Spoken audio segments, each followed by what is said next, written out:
purpose of this exercise is already known to you, my friends. हम लोग क्यों इस प्रक्रिया को कर रहे हैं आप सब जानते हैं। प्रीलिम्स का पेपर इसलिए नहीं किया जा रहा है कि ये जो है यूपीएससी यूपी पीसीएस के प्री में जो है कुछ क्वेश्चंस मिल जाएंगे, ऐसा ये उद्देश्य नहीं है। उद्देश्य है कि सही परिप्रेक्ष्य में हम और आप मिलकर इसे समझ सकें। यदि कोई प्रश्न पूछा गया है तो उसके पीछे की क्या विचारधारा है हम सिर्फ अंदाजा लगा सकते हैं।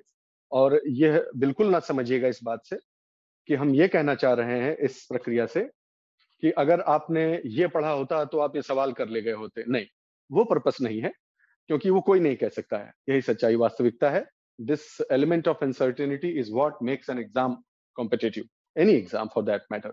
तो ये नहीं कहना है कि क्योंकि आपको सपना थोड़े आगे जाएगा कि ये पढ़ लेता हूँ ये एग्जाम में आने वाला है। तो ये जो हम लोग बैकवर्ड्स इंजीनियरिंग, जो रिवर्स इंजीनियरिंग कर रहे हैं, उसका पर्पस सिर्फ ये है कि हम कोई तो लिंक निकाल सकें कि कोई प्रश्न क्यों आया होगा। सिर्फ एक हम लोगों का एक रीजनेबल एजम्पशन है, रीजनेबल प्रिजम्पशन है कि आखिर ये प्रश्न आया है तो क्यों आया होगा, नंबर एक। नंबर दो, अगर ऐसा कोई पैटर्न निकलता हुआ बनता हुआ दिख रहा है तो क्या हम वो अपनी पढ़ाई के तरीके में उसे सम्मिलित कर सकते हैं, ताकि आगे विभिन्न प्रतियोगी परीक्षाओं के लिए हमारे अंदर वो विजन पैदा हो सके, वो नैक जिसे बोलते हैं अंग्रेजी में, वो नैक पैदा हो सके कि कोई पैराग्राफ हम पढ़ें तो हमें थोड़ा सा आभास हो जाए कि इसमें से फंसाने के लिए ये चीज पूछी जा सकती है। That's all. तो बहुत लिमिटेड पर्पस है एक्सरसाइज का।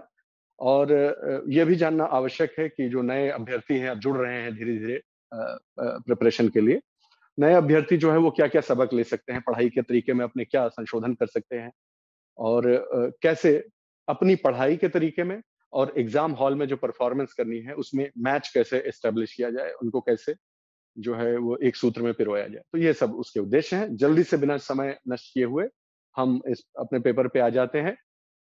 आप सबको ज्ञात होगा कि geography, environment, agriculture, science and technology, ये चार हिस्से मैंने चुने हैं कि आपके सामने पेपर को डिस्कस किया जाए। तो चार जो सीरीज होती है ए बी सी डी, नहीं आप लोगों की आवाज नहीं आ रही है बालकृष्ण, थैंक यू।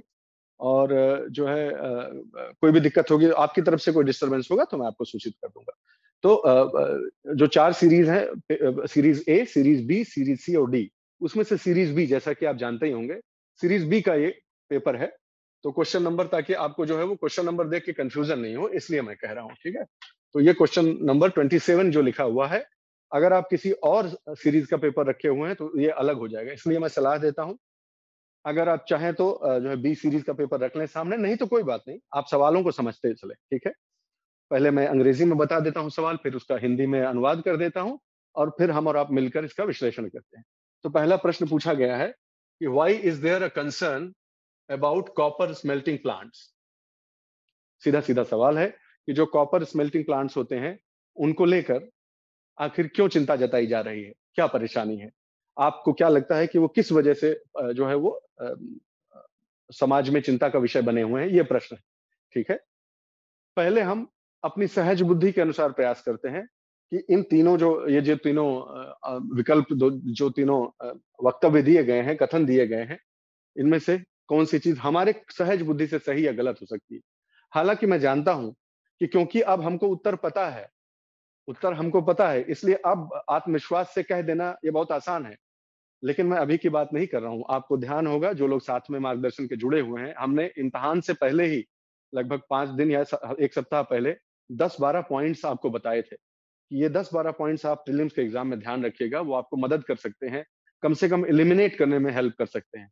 आज उन प्रिंसिपल्स का, आज उन सिद्धांतों का जो है प्रयोग करके देखते हैं। तो देखिए, पहला कथन है, दे में release lethal quantities of carbon monoxide into the environment. यानी ये कॉपर स्मेल्टिंग प्लांट्स इसलिए चिंता का विषय बने हुए हैं क्योंकि ये जो है वो वातावरण में, पर्यावरण में जो है लीथल क्वांटिटीज ऑफ कार्बन में इतना ज्यादा कार्बन मोनोऑक्साइड छोड़ते हैं कि लोगों की मौत हो जाए, उतना पोटेंशियल हो उसमें, लीथल क्वांटिटीज है। दूसरा है कि इसलिए चिंता का विषय बने हैं क्योंकि ये स्लैग, कॉपर स्लैग जो होता है, स्लरी जो स्लैग होता है, उसका वे जो प्रोडक्ट होता है, वेस्ट प्रोडक्ट, बाई प्रोडक्ट जो होता है, that can cause leaching of, है ये of, leaching of some heavy metals into environment. यानी उस प्रक्रिया में से जो स्लैग बनता है, मेरे हिसाब से तो कौस्तुभ बी ही है। अगर कुछ अच्छा ठीक है, ओके चलिए, अच्छा हुआ कंफ्यूजन दूर हो गया, बी सीरीज का पेपर है। तो दूसरा कथन है कि लीचिंग हो जाती है। लीचिंग का क्या अर्थ हुआ? सवाल तो समझ लीजिए पहले, कि जो कॉपर इंडस्ट्री है, मान लीजिए कॉपर की स्मेल्टिंग प्लांट है, उससे जो बाहर स्लैग निकाला जाता है, वो जहां भी जाए, वो धीरे-धीरे उसमें से जो हैवी मेटल्स हैं, जो धातुएं हैं, वो धीरे-धीरे जो है वो जमीन के अंदर लीच कर जाएंगी, और उनका जो टॉक्सिक इफेक्ट होगा वो फैल जाएगा एनवायरमेंट में। तीसरा है कि they may release sulphur dioxide as a pollutant, और उनसे सल्फर डाइऑक्साइड नाम की गैस भी जो है वो एक प्रदूषक के रूप में जो है उस प्रक्रिया में बनती है। ठीक। अच्छा, तो ये सवाल हो गया। अब देखिए, हम लोग सबसे पहले ये ना समझिएगा, बिल्कुल आप जो लोग हमारे साथ पहले से जुड़े हैं वो जानते हैं कि हम अभी नहीं बता रहे हैं, ये पहले ही बता चुके हैं हम लोग, और उन्हीं प्रिंसिपल्स का प्रयोग करते हैं। नंबर एक, अगर आप प्रश्न का उत्तर जानते हैं तो बहुत ही अच्छा है, आपको आवश्यकता नहीं है, किसी भी तरह का कोई गेस वर्क करने की आवश्यकता नहीं है। लेकिन हम प्रयोग ये कर रहे हैं कि मान लीजिए हम प्रश्न का उत्तर नहीं जानते हैं, तो आपको बात बताई गई थी। मैं बार बार आपको ये डिस्क्लेमर इसलिए दे रहा हूं क्योंकि ये गलत तरीका है। ठीक है, मैं इसे सही तरीका नहीं मानता हूं, मैं सैद्धांतिक रूप से इसके विरुद्ध हूं।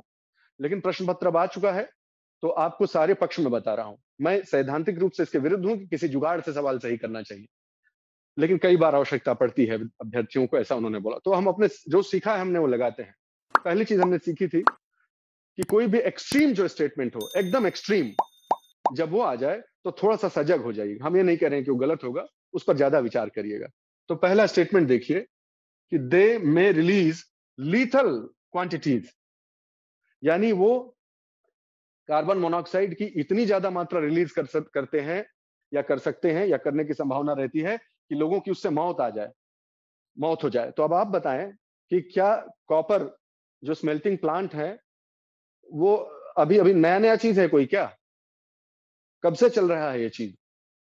तो यदि इसमें लिथल इफेक्ट होता, लिथल क्वांटिटीज में कार्बन मोनोऑक्साइड दे रहा होता, जैसा कि भोपाल गैस ट्रेजेडी में हो गया, उस लेवल का जो है वो, जिसे कहते हैं, उस लेवल की जो है वो टर्बुलेंस होती ना फिर सोसाइटी में। आप मेरी बात समझ रहे हैं? कार्बन मोनोऑक्साइड ठीक है, दैट्स फाइन, कार्बन मोनोऑक्साइड हो सकता है कि उससे निकलता ही है, ठीक है। लेकिन लीथल क्वांटिटीज में अगर निकलता तो हल्ला नहीं हो गया होता, मतलब बवाल नहीं हो गया होता। हम में से हर एक को नहीं पता है कि भोपाल गैस ट्रेजेडी में क्या हुआ था। So you are getting my point. This is not logic. This is common sense, which may or may not go right. But then you have to take a chance.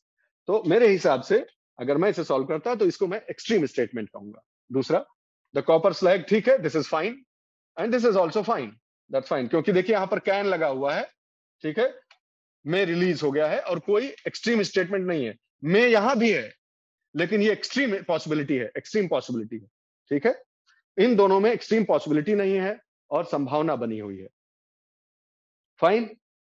तो सहज बुद्धि, ये तभी की बात कर रहा हूं कि ये अगर आपको नॉलेज नहीं थी, पूरी अच्छे से नहीं पढ़ा हुआ था, तो आप जब जानते हैं कि अगर ये गलत हो गया, अगर वन इसमें से गलत हो गया, तो सीधे सीधे सब एलिमिनेट हो गया। क्वेश्चन नंबर 2, जो statement number 2 and 3, they will come out as correct, and option B will be the correct answer to the best of our knowledge as of now. Okay, fine. I think you understand this much. Now, this is not enough. Okay, this is not enough. किस level तक अब हमारी analysis जो आपके साथ हो रही है वो ये है कि किस लेवल तक जो है वो परीक्षक जो है वो कहां तक पूछ रहा है, कहां तक चला जा रहा है, ठीक है। तो अब हम ये भी जानने की कोशिश करते हैं कि इस प्रकार के सवाल ऐसे कैसे आ जाते हैं।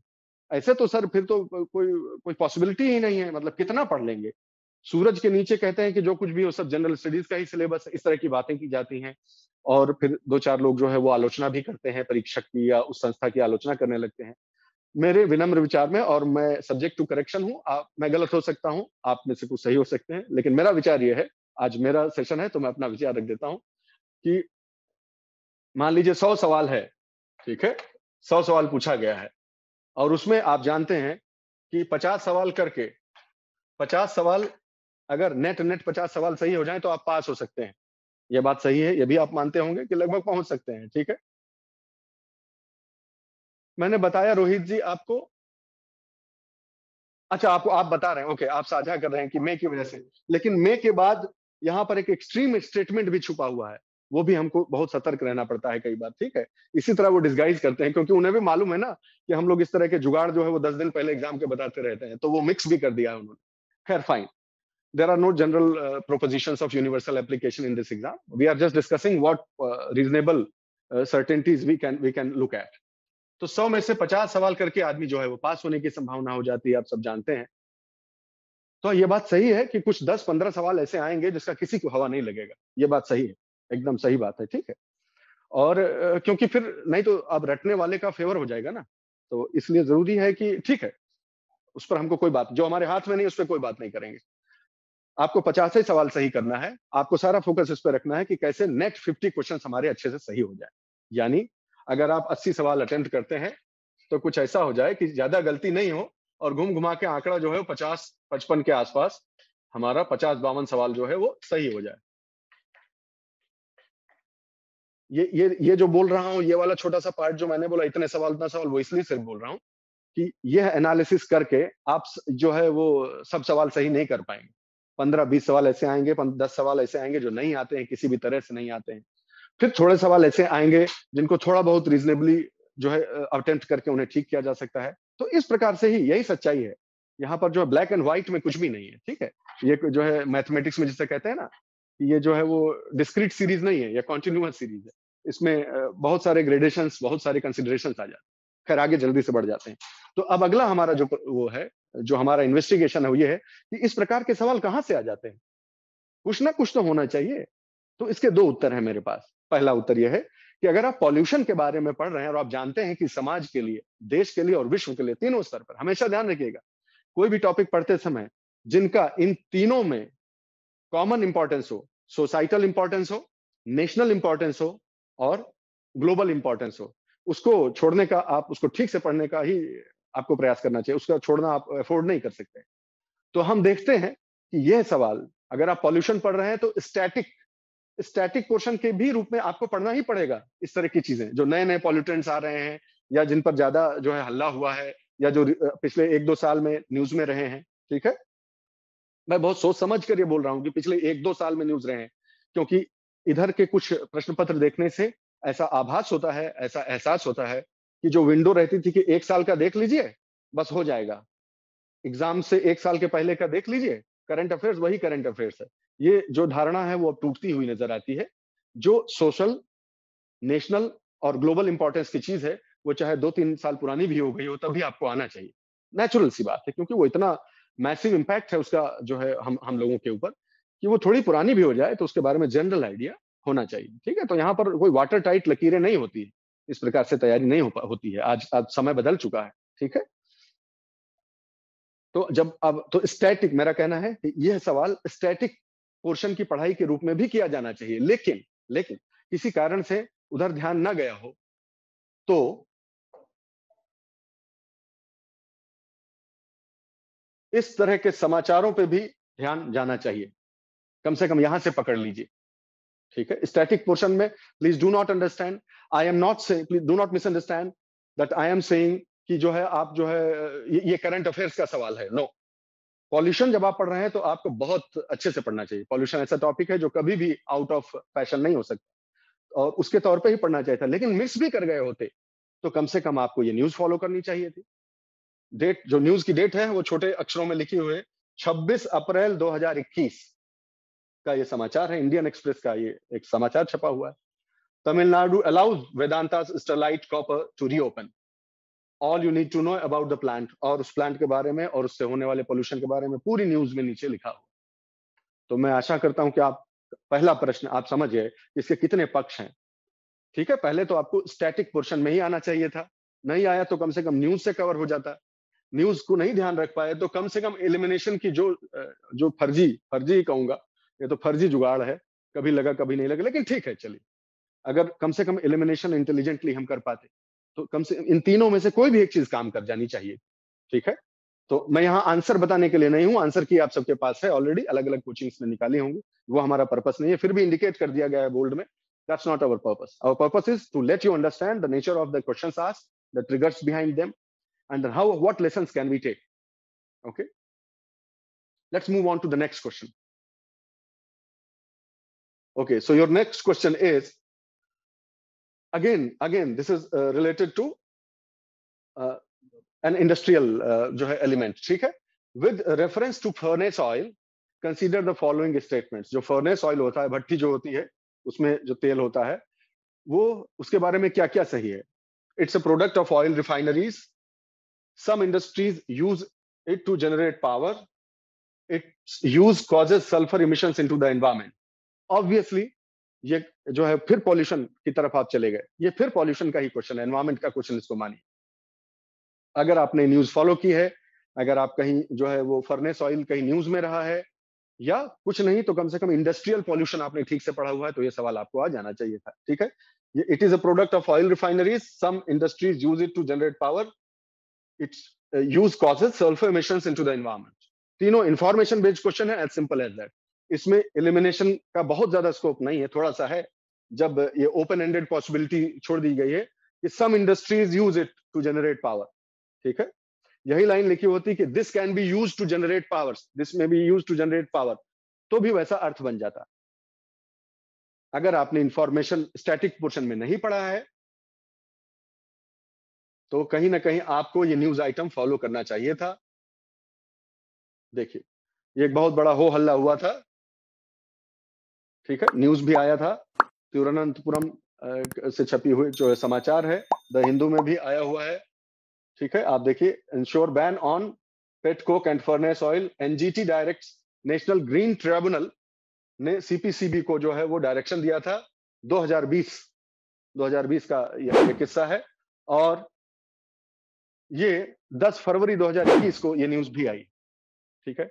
तो आप इस बात को हमारे साथ साथ समझते चलिए कि ऐसा भी नहीं है, कुछ सवाल ऐसे हो सकते हैं जो बिना सिर पैर के हों, जिनका कोई लॉजिक नहीं हो, लेकिन वो कुछ ही होंगे, और वो भी हम इसलिए कह रहे हैं क्योंकि हमें नहीं पता कि इसके पीछे क्या लॉजिक है। हमको और जो है स्मार्ट बनने की आवश्यकता इसमें नहीं है।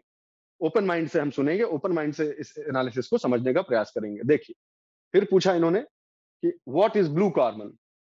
तो और हम मतलब एकदम से गए गुजरे हों तो कुछ नहीं तो जो ब्लू कलर है उसी के हिसाब से कुछ अंदाजा लगा लेते कि blue carbon captured by ocean and coastal ecosystems is called blue carbon. तो भी जो है तुक्का एक रीजनेबल गेस चल जाता है कि चलो कम से कम कुछ और नहीं तो नीला रंग है तो समुद्र मुद्र की ही कुछ बात होगी, but this is not the correct way, but I have to say this. लेकिन अगर वो नहीं भी हुआ फॉलो, अब this is a news, this is something that you ordinarily do not find in news item, okay? You may not find it, लेकिन जो literature available है मार्केट में, जो green energy, green hydrogen, blue carbon, you are suppose to know them. these terminologies you are supposed to know, isn't it? They are basics now. We cannot say कि ये कहां से पूछ लिया, they have become basics। फिर भी कहीं ना कहीं कोई बड़ा संस्थान है, ग्लोबल या इंटरनेशनल, उसकी वेबसाइट पे भी चीजें आती रहती हैं। अब ये मेरे लिए गलत होगा ये कहना आपको, अगर मैं इस मंच से आपको ये कहूं कि आपको international atomic energy association authority का या उनका जो है वेबसाइट देखना चाहिए था, आपको यूनेस्को की सारी जो है वेबसाइट देखते रहनी चाहिए थी। आई think that will become impractical, okay? अगर आप में से कुछ ऐसा कर सकते हैं कि 4-5 बड़े जो ऑर्गेनाइजेशन है उन पर जो है नजर रखी जाए कि एनवायरमेंट से संबंधित कोई न्यूज आती है बड़ी, तो दैट्स फाइन। लेकिन कंपाइलेशंस मिल जाते हैं मार्केट में, ऐसा मैं समझता हूं, कंपाइलेशंस आ जाते हैं, तो कम से कम उन्हें ध्यान से पढ़िए। ऐसे स्ट्राइक स्ट्राइक होने वाले कुछ टर्म्स हैं, उन पर ध्यान रखना पड़ेगा, वरना कन्वेंशनल जो मेथड ऑफ स्टडी है उसमें आपको मॉडिफिकेशन करना पड़ेगा। आप मेरी बात समझ रहे होंगे, मुझे उम्मीद है कि आप जिस पर्सपेक्टिव से मैं कह रहा हूँ उसी राइट स्पिरिट में आप ले रहे होंगे। मैं ये नहीं कहता, मैं अपेक्षा नहीं करता कि आप सभी का जो वेबसाइट चेक करते घूमे पूरे ग्लोबल और नेशनल ऑर्गेनाइजेशंस का, लेकिन कुछ मुख्य उनका जो है 2 महीना 3 महीना में एक बार कर लीजिए तो बेटर है, कि हल्का सा पता चल जाए कि क्या चल रहा है। बड़ी न्यूज कई बार डायरेक्ट वहां से पूछी जाती है। ये इंटरनेशनल एटॉमिक एनर्जी एजेंसी का जो है, ये देखिए, ये न्यूज छपी थी कि harnessing the power of blue carbon in mitigating climate, ठीक है? जून 2021 की न्यूज है, और इस प्रकार जो है उसके बारे में आपसे पूछ लिया गया है। और इसमें पहली ही लाइन में, इसमें शायद कट गया है, इसमें पहली दूसरी लाइन में ही इस न्यूज आइटम में, जहां तक मुझे याद है, ये लिखा हुआ था कि ब्लू कार्बन होता क्या है। नेचुरली, ठीक है, वो तो रहेगा ही। नेक्स्ट जो है वो अगले प्रश्न पर आते हैं। अगला प्रश्न है, in nature which of the following is or are most likely to be found surviving on a surface without soil? ठीक है, नेचर में, प्रकृति में, इनमें से कौन से प्रकार के वो पौधे हैं जो जिनको मिट्टी ना भी मिले, जो ऐसे सरफेस पे भी सरवाइव करने पाए जाने की संभावना है पनपते हुए, जिनको अगर मिट्टी ना भी मिले और हार्ड सरफेस, रॉक सरफेस वगैरह हो, तो भी उस पर पनप जाए। पहले पढ़ लेता हूँ, कुछ कमेंट है वैष्णवी का। Sir, does it happen that somebody is going through newspaper daily but still misses out some of the news? Or absolutely, absolutely. This is what happens. That's the reality. Okay. जब selection हो जाता है, जब आप final list में आ जाते हैं और जो है आप आर्ट जो है वो अपना जो है इंटरव्यू दे रहे होते हैं, जब कोचिंग इंस्टीट्यूट वगैरह से पैसा वैसा लेके, या फिर किसी तरह से किसी को ऑब्लाइज करने के लिए, या जेन्युइनली भी, तो जब उनका आप इंटरव्यू देख रहे होते हैं, तब भले ही कोई कह दे कि नहीं नहीं, मैं तो न्यूज़पेपर पढ़ा था, सब करंट अफेयर्स से था और मेरा आ गया, हो गया। But for me as a responsible student, as a responsible student of this domain, I will hesitate to say that. मैं थोड़ा वो statement, I will refrain from it. इस तरह का जनरल रिमार्क्स मैं नहीं कहूंगा कि नहीं, अखबार, अगर आप अखबार जो है पूरा पढ़ लेंगे तो सब हो जाएगा। जितने भी इस तरह के स्वीपिंग स्टेटमेंट्स हैं, सब पर परीक्षक की नजर है। आप ये पढ़ लो तो हो जाएगा, अगर आप ऐसा कहेंगे, अगर आप मार्केट में ऐसा चल रहा है, तो उसका अपवाद आपको क्वेश्चन पेपर में मिल जाएगा। तो जितना किसी भी स्वीपिंग स्टेटमेंट पे मत जाइए। ये बिल्कुल सच्चाई है, ये वास्तविकता है कि हाँ, न्यूज़पेपर आप अगर अच्छे से पढ़ते हैं तो आपको उतने क्वेश्चन करने को मिल जाएंगे जो आपको पास करवा दे। और हमको उसी से मतलब है। हमको प्रीलिम्स में 100 का जो है 90 का, या जो है 100 का रिकॉर्ड थोड़े बनाना है। हमको उतने से मतलब है, उतना हो जाता है। And allow them the freedom. Obviously, you should gracefully understand that this much freedom they should have. The examiner should have. The paper setter should have. वो किसी भी एक टाइप के लोगों का, एक मेंटेलिटी के लोगों का, एक इंस्टीट्यूशनल बैकग्राउंड के लोगों का पेपर फेवर करने लगेगा तो कैसे चलेगा। हालांकि उस पर बहुत बहस हो रही है, मैं समझता हूँ, सीसेट वगैरह को लेकर। लेकिन अभी जीएस के पेपर की बात करें, तो न्यूज़पेपर आप ठीक से पढ़ते हैं तो कहीं ना कहीं टकरा जाएगी चीज। नहीं टकराती है, अगर कोई ऐसे क्वेश्चन है जो आपने सिंसियरली न्यूज़पेपर पढ़े फिर भी नहीं आपसे हुआ, तो इट्स ऑल राइट। उतने आपके हो जाएंगे जिससे आप पास हो जाइए। बिल्कुल सही। जैसा कि आदरणीय सर बता ही रहे हैं कि हमको जितने से मतलब है उतना हमारा हो जाए, and that's all. Her question के पीछे भी तो हमको जाना नहीं। तो इस प्रश्न को देखते हैं। ये कहता है, ये इंटेंस क्वेश्चन है, थोड़ा जो है वो लेवल का क्वेश्चन है, डेप्थ का क्वेश्चन है। कहता है कि इनमें से कौन सी वनस्पति है जो कि ऐसी जगह पर पाए जाने की संभावना अधिक है जहां पर मिट्टी नहीं हो, और कोई सरफेस है लेकिन वो मिट्टी नहीं है, फिर भी पनप जा रहा है वहां पे। ठीक है। ऑब्वियसली ये प्योरली जो है वो इंफॉर्मेशन कंसेप्ट का क्वेश्चन उनके लिए है जिनका बैकग्राउंड है। जैसे मैं बॉटनी का स्टूडेंट रहा हूं और अभी भी हूं, तो मेरा बैकग्राउंड है तो मैं दिमाग लगा सकता हूं। ठीक है। लेकिन अदरवाइज किसी जिसकी पृष्ठभूमि जो नहीं रही है उस विषय से, उसके लिए प्योरली इंफॉर्मेशन का क्वेश्चन है। तो ये न्यूज़पेपर में आने वाला क्वेश्चन तो है, हो सकता है कभी आया हो कुछ, लेकिन न्यूज़पेपर से एंटायरली कवर हो जाए ऐसा क्वेश्चन नहीं। तो कहां से आया फिर ये? एनसीईआरटी देखिए, एक बार इसे देख लीजिए, फिर सवाल पे वापस जाते हैं। ठीक है। एनसीईआरटी में कुछ बात कही गई है, आप देखें इसको। हाँ, कहते हैं कि the species that invade a bare area are called pioneer species. जो स्पीशीज सबसे पहले किसी खुली हुई जगह में, जहां कोई वनस्पति नहीं है, ठीक है, बंजर जैसी स्थिति है मान लीजिए, वहां पर जो पहले सबसे जाता है पौधा, जो पनपता है, उसको पायोनियर कहते हैं। पायोनियर का मतलब अपने क्षेत्र में जो सबसे पहला हो। ठीक है, पायोनियर है। इन प्राइमरी सक्सेशन, जो प्राइमरी सक्सेशन इकोलॉजी में, इकोलॉजी का क्वेश्चन है ये दोस्तों।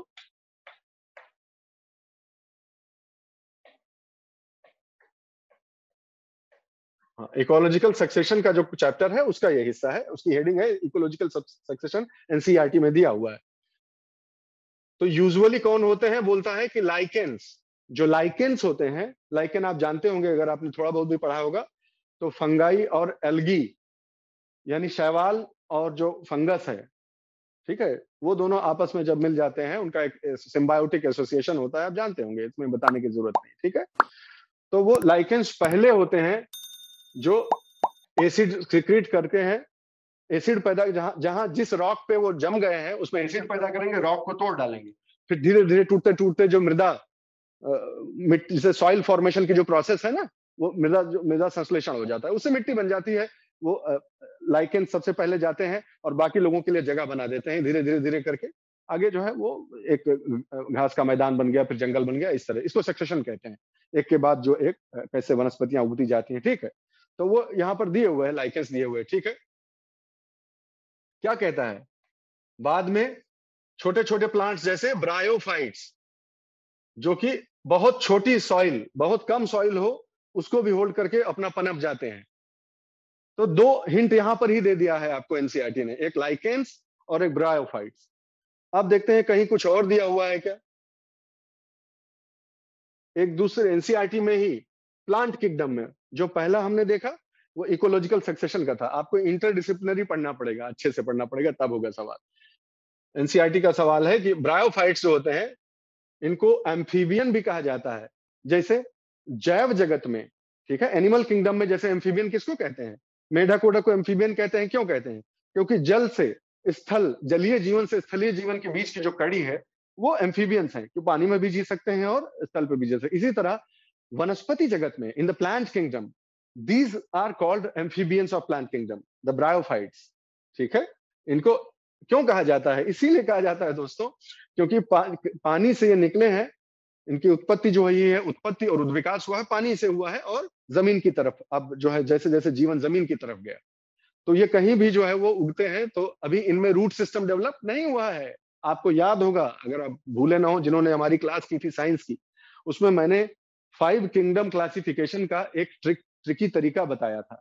आपको मैंने बताया था कि सबसे पहले ये सवाल पूछिए कि सिंगल सेल है कि मल्टी सेलुलर है। फिर पूछिए कि इसमें सेल वॉल पाई जाती है कि नहीं पाई जाती है। फिर पूछिए कि क्लोरोप्लास्ट है कि नहीं। याद आया सबको? जो लोग जुड़े हुए थे उनको याद आएगा। फिर हम करते करते एल्गी यानी शैवाल, फिर ब्रायोफाइट, फिर टेरिडोफाइट, जिम्नोस्पर्म, एंजियोस्पर्म, सबका एक एक फीचर पढ़ा था। आपको याद होगा, टेरिडोफाइटा का एक फीचर हमने पढ़ा था कि यही टेरिडोफाइट्स ही पहले हैं जिनमें सही मायने में जड़ें बनना शुरू हो जाती हैं। इनसे पहले जड़ें नहीं होती हैं। अगर वही लेक्चर ध्यान से सुना होता, आपने सुना होगा मेरा विश्वास है, तो आप जान जाएंगे कि ब्रायोफाइट तक जड़ विकसित नहीं हुई है। शैवाल में जड़ नहीं होती है प्रॉपर, और ब्रायोफाइट में प्रॉपर जड़ नहीं होती है। और जो जड़ है वो किस प्रकार के जीवन के लिए बना है? स्थलीय जीवन के लिए बना है। मिट्टी में से न्यूट्रिशन, वाटर, ये सब लेने के लिए जड़ें बनी। तो अगर इतना भी लॉजिक आदमी के पास हो तो वो बता सकता है इस सवाल को। यहां भी दिया हुआ देखिए, बेयर रॉक्स, पहला वाला ये नहीं भी पढ़ा होता, खाली यहां भी पढ़ा हुआ हो किसी ने, तो यहां दिया हुआ है, they play an important role in plant succession on bare rocks and soil. और यही वो सवाल है जो घुमा के पूछा गया। आप सीधे सवाल नहीं आएंगे, आप प्लीज इसको एक्सेप्ट कर लीजिए। पूछा गया है कि in nature which of the following are most likely to be found surviving on without soil, on a surface without soil. तो आप बताइए भाई कि फर्न, फर्न आप जानते हैं? फर्न मतलब क्या हुआ? वही जो अभी बोल रहे थे, टेरिडोफाइटा जिन्हें बोलते हैं। मॉस क्या हुआ? ब्रायोफाइटा जिन्हें हम बोलते हैं। ये तो सबको मालूम ही होना चाहिए, ये तो वैसे ही दिया प्लांट किंगडम के पहले ही चैप्टर में दिए हो, ठीक है। और मशरूम हो गया। आप ऐसे दिमाग लगा लीजिए। चलिए, कुकुरमुत्ता, कुकुरमुत्ता तो सब जानते ही है ना, उसको कुकुरमुत्ता बोलते हैं। कुकुरमुत्ता सब जानते हैं, मशरूम जिसको बोलते हैं। तो भाई आपने अपने जीवन में अपने सहज बुद्धि का इस्तेमाल कीजिए, अपने अनुभव का इस्तेमाल करके बताइए, कुकुरमुत्ता कहाँ पत्थर पे उगते हुए देखा है? कहाँ उगता है कुकुरमुत्ता? सड़ा गला मिट्टी जहां पर हो, सड़ी गली जो है वस्तुएं हो, उस तरह की जगह पर तो कभी जो है हार्ड सरफेस पे कुकुरमुत्ता उगते हुए देखा है आपने कभी? नो। तो कुछ नहीं आता है। चलिए मान लीजिए, मैं आपको खाली बता रहा हूँ कि खाली yes, mushroom needs to need soil to grow. तो अगर और कुछ भी नहीं आता है और आपको मालूम कि नहीं ये नहीं हो सकता, चौथा तो नहीं होगा, कॉमन सेंस है। हमने एनसीईआरटी एनसीईआरटी मान लो नहीं पढ़ा, गलत बात है अगर नहीं पढ़ा तो, लेकिन नहीं पढ़ा तो भी तो दुई से तो छुट्टी पा जाओगे, दो ही ऑप्शन से तो छुट्टी मिलेगा। और उसके बाद खाली इतना याद है कि ये लाइकेन तो होता है, लाइकेन तो होता है। और अगर आप सिर्फ इतना जानते हैं कि मॉस कुछ और नहीं है, ब्रायोफाइट्स ही होते हैं, तो काम हो जाएगा आपका। ऐसा कुछ नहीं कि बहुत कठिन सवाल था, कम से कम 2 पर तो आप आ ही गए। और आंसर है 2 एंड, अगर आपने ठीक से कोई भी उस एनसीईआरटी में से पढ़ा होगा तो आ जाएगा। तो ये ना समझिए कि जो है, मैं इस पर बल इसलिए दे रहा हूं क्योंकि कहीं ना कहीं चैट में या कहीं पर हमारे साथियों में से, हमारे अभ्यर्थियों में से किसी ने एक बात बोली थी कि ये तो ऐसा प्रीलिम्स का पेपर है जो कि साइंस वालों के लिए बनाया गया है, इस टाइप का लग रहा है। आपकी भावना मैं समझ सकता हूं, उसमें मैं उस पर मैं प्रश्न नहीं उठा रहा हूं। लेकिन अगर आप गहरा विश्लेषण करेंगे तो आप पा जाएंगे, जो चीज एनसीईआरटी से आ जा रही हो उसको ऐसा इल्जाम नहीं लगाते हैं कि साइंस वालों के लिए है ना, वो ठीक हमारे पार्ट पे ठीक नहीं होगा। तो जो अगर जब तक एनसीईआरटी में आ जा रहा है तभी तक मैं आपसे बहस करूंगा, वरना मैं आपकी बात मान लूंगा कि हाँ ये सवाल भाई जो है वो थोड़ा कठिन था। ठीक है। तो ये चीज एनसीईआरटी से कवर हुई है। जल्दी जल्दी अब बढ़ते हैं, समय का बहुत ज्यादा हम वो लोग नहीं करेंगे, नष्ट नहीं करेंगे समय को, जल्दी पड़ जाते हैं। क्वेश्चन नंबर 41 देखिए क्या आया हुआ है। Which one of the following is used in preparing a natural mosquito repellent? ये तो वैसे ही आपको जान जाना चाहिए, बहुत ही सिंपल फैक्ट्स है, सिंपल फैक्ट बेस्ड क्वेश्चन है कि अगर जो है ओडोमॉस, जो ओडोमॉस होता है जो लगाना पड़ता है, उसको अगर किसी ने ध्यान से सूंघा भी होगा, अगर ध्यान से सूंघे होंगे तो हल्का सा आपको पता चल जाएगा कि वो जो लेमन ग्रास जैसी एक स्मेल होती है, वो जो वही जो चाय में डालते हैं ना सवेरे, चाय पीते हैं जो, उसी टाइप का स्ट्रिंजेंट जैसा एक स्मेल आता है, नहीं जो पेपरमिंट टाइप का, पेपरमिंट नहीं है वो, मैं बता रहा हूँ आपको कोरिलेट करने के लिए। तो आप बता सकते, वरना वरना ये प्योरली इंफॉर्मेशन बेस्ड और बहुत बेसिक इजी क्वेश्चन है। अगर जनरल नॉलेज आप, you are claiming that you are preparing for UPSC or any other exam, then this much general knowledge you are suppose to have, isn't it? आगे बढ़ जाते हैं। 42वां क्वेश्चन देखिए जल्दी से। Consider the following kinds of organisms. थोड़ा थोड़ा थोड़ा सा डिफिकल्टी लेवल हाई है। देखिए कहता है कि इन तरह के ऑर्गेनिजम्स का जो है वो इन पर कंसीडर कीजिए। कॉपीपॉड, ठीक है, कॉपीपॉड्स, साइनोबैक्टीरिया, डायटम्स एंड फोरामेनिफोरा, फोरामेनिफेरा, ठीक है। सवाल क्या है? सवाल सिर्फ ये है, इनमें से प्राइमरी प्रोड्यूसर कौन है? ओशन, और कहाँ के प्राइमरी प्रोड्यूसर? ओशन का, यानी एक्वेटिक सिस्टम में जो जलीय पारिस्थितिकी तंत्र है, जलीय पारिस्थितिकी तंत्र है, उसमें जो प्राथमिक उत्पादक कौन, इनमें से कौन है? कुल मिलाकर बात क्या पूछी जा रही है कि कौन इनमें से ऐसा है जो समुद्र में रहता है और अपना खाना खुद बना लेता है? बस, ज्यादा दिमाग काहे लगा रहे हैं? और जिन पर भक्षण करके, प्राथमिक उत्पादक का मतलब होगा कि ये प्राइमरी प्रोड्यूसर्स हैं, तो जो सबसे पहले कंज्यूमर्स होंगे लेवल 1 के, वो इनके ऊपर भक्षण करके अपना पेट भरे। तो क्या यह अपेक्षा करना मेरे लिए बहुत ज्यादा हो जाएगा आपसे कि आपने पढ़ते समय कहीं ना कहीं जनरल स्टडीज में, इकोलॉजी में एक शब्द सुना होगा जिसे कहते हैं फाइटोप्लैंक्टन?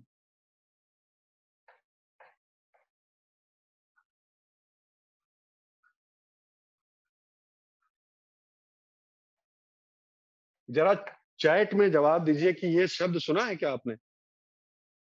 आपने जरूर सुना होगा, ऐसी ऐसी मेरी अपेक्षा है ना अंकिता?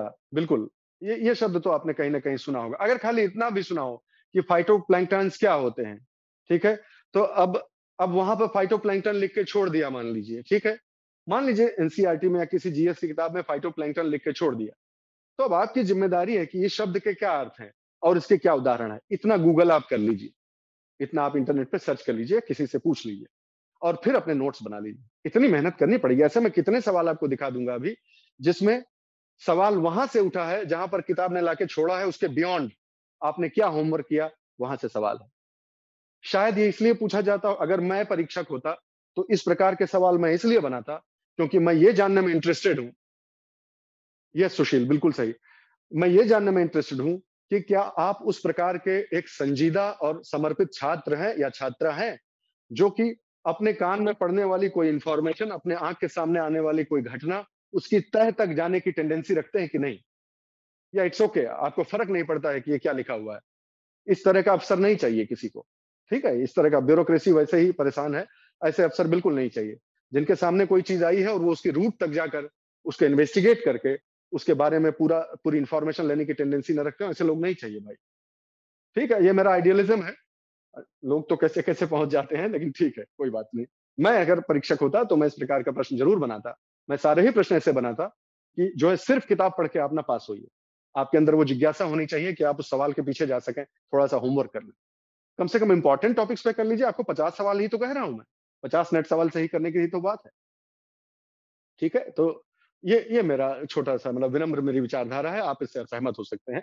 तो फाइटोप्लैंक्टन पर अगर आपने विचार किया होगा तो ये भी जानते होंगे कि फाइटोप्लैंक्टन इसीलिए पढ़ा ही होगा क्योंकि समुद्र में उन्हीं को खा के जो है मछली वछली सब है कि नहीं है। और अगर इकोलॉजी में नहीं पढ़ा, साइंस में नहीं पढ़ा, तो एल निनो में पढ़ा होगा, ज्योग्राफी में कम से कम कहीं पढ़ लिया होता। एल निनो ला निनो जो होता है इफेक्ट, उसमें भी इसका जिक्र आता है। आप लोग एग्री करेंगे, मछली का चारा हो, बिल्कुल सही बात है। तो वो जो एल निनो इफेक्ट होता है उसमें ये सब आता है, ये सब भी बातें हैं। तो कहीं तो आपको फाइटोप्लैंक्टन आया होगा।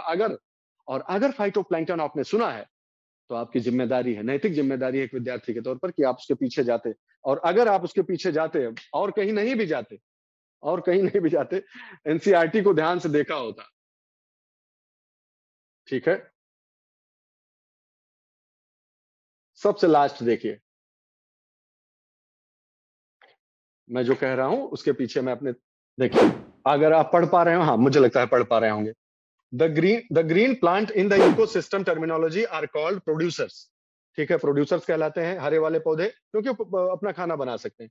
इन अ टेरेस्ट्रियल इकोसिस्टम, एक टेरेस्ट्रियल इकोसिस्टम में the major producers are herbaceous and woody plants. बिल्कुल सही बात है कि जो स्थलीय इकोसिस्टम है, पारिस्थितिकी तंत्र है, वहां पर ये जो पौधे होते हैं वो होते हैं। और देखिए लास्ट लाइन क्या है, इसी तरह likewise primary producers in an aquatic ecosystem are various species like phytoplankton, algae and higher plants। अब आप लोग तो जूम से जुड़े ही हुए हैं, आप मेरे लिए एक काम करिए, खाली छोटा सा काम करिए। अभी फोन लेकर बैठे होंगे, कोई ना कोई डिवाइस होगी आपके पास, आप गूगल करिए, और मैं भी करता हूं। ठीक है, अभी आमने सामने देख लेते हैं। खाली फाइटो प्लैंक्टन शब्द को गूगल करके मैं आपको दिखाता हूं। सबसे पहला जो सजेशन आया बिल्कुल सही। फाइन फाइन, आप सजेशन में जाइए। आप जैसे ही इसमें आप विकिपीडिया पर जाएंगे, आपको उसके उदाहरण जो भर भर के उदाहरण दिए आपको मिल जाएंगे। मैं स्पेसिफिकली बताऊं, पहला पैरा, दूसरा पैरा और तीसरा पैरा। ठीक है, तीसरे पैरे का आधा जो लेटर हाफ पार्ट है, मैं आपको पढ़ के सुना रहा हूं। Phytoplanktons are very diverse, varying from photosynthesizing bacteria to plant like algae to armor plated coccolithophores।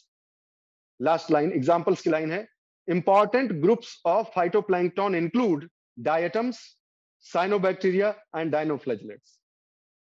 ये इंपॉर्टेंट, आपको साइंस के लेवल पर जाके सब थोड़ा चार्ट डालना है। Most common example, that's all, खाली इतना आपको पढ़ना है बस। जीएस मोस्ट कॉमन एग्जांपल इसका कौन है, तो मोस्ट कॉमन एग्जांपल फट से आ जाएगा कि ये दोनों है, 2 और 3 है। ठीक है, तो जरा भी आपको आता है कि ये अपना खाना खुद बना सकता है, थोड़ा भी आता है, तो बाकी तो वैसे ही एलिमिनेट हो जाएगा, और जो बचेगा उसमें अगर आप एनसीईआरटी ठीक से पढ़ेंगे तो आपको मिलेगा भाई, ऐसा नहीं। तो ये टेंडेंसी आपको पढ़नी पड़ेगी। मैं कहता रहता हूं कि ये सेल्फ टीचिंग एग्जाम है।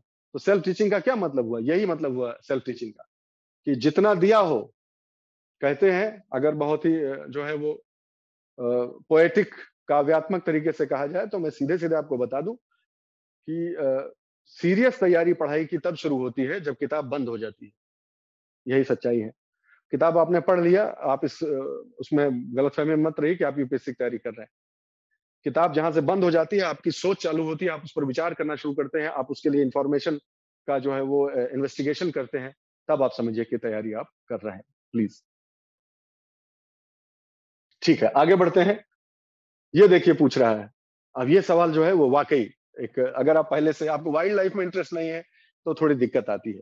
जनरल नॉलेज में ठीक है, हो सकता है कहीं पढ़ा हो। पर पूछता है कि consider the following animals, hedgehog, marmot, pangolin. 3 दे दिया।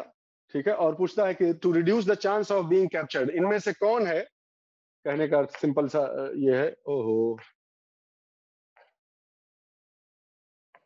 कहने का सिंपल सा ये कह रहा है कि इनमें से कौन है जिसको अगर डर लगे तो वो जो है आपस में ऐसे रोल कर जाता है, अपने शरीर को जो है मोड़ लेता है। ऐसा इनमें से कौन सा जानवर है, कोई थ्रेट आ जाए, कोई डेंजर आ जाए, तो ऐसा, ये प्योरली इंफॉर्मेशन बेस्ड क्वेश्चन है, इसमें कोई दो राय नहीं है। लेकिन जो जानता है वो जानता है, नहीं जानता वो नहीं जानता है। फिर भी कभी कई बार कोई जानवर के बारे में इसलिए पूछा जाता है कि वो कहीं ना कहीं न्यूज में हो सकता है आ गया हो, कुछ दिक्कत हुई हो। जो जरा भी कंजर्वेशन के बारे में, बायोडाइवर्सिटी कंजर्वेशन के बारे में थोड़ा भी अगर आपने पढ़ा है, तो आपको मालूम होना चाहिए कि जो पेंगोलिन्स और हेजहॉग्स होते हैं, बहुत ही वाहियात कारणों से ये one of the most hunted animals भी हैं, पोचेड, मोस्ट पोच्ड, सबसे ज्यादा पोचिंग इनकी होती है, और आए दिन वो समाचार में आते रहते हैं। ठीक है, तो जो है आपको समाचार में सिर्फ इतना मिलेगा कि हेजहॉग कोई जानवर होता है भाई, और बड़ा रेयर टाइप का है, दुर्लभ टाइप का है। इस समाचार से बस आपको इतना ही पता चलेगा, हो सकता है इतना ही पता चले। लेकिन फिर वही बात है कि इतना बार न्यूज में आ रहा है, तो ये हेजहॉग होता क्या है, what is the speciality of hedgehog, what is the speciality of pangolin. Pangolin तो वर्ल्ड ओवर ग्लोबल ग्लोबल चर्चा में रहता है, इतना ज्यादा उसकी पोचिंग होती है। तो अगर आप ये चीज डालेंगे तो हो सकता है आपको वो चीज मिल जाए, और नहीं मिलता है कोई बात नहीं, मैं समझ सकता हूँ।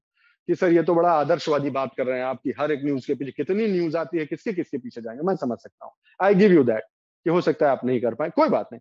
फिर ये उन सवालों में आप गिन लीजिए जो आपसे नहीं हो पाएंगे, it's all right.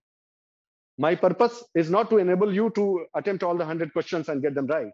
The purpose of this discussion is that there may be this way of studying also. That's what. That is the import of this entire discussion. Okay.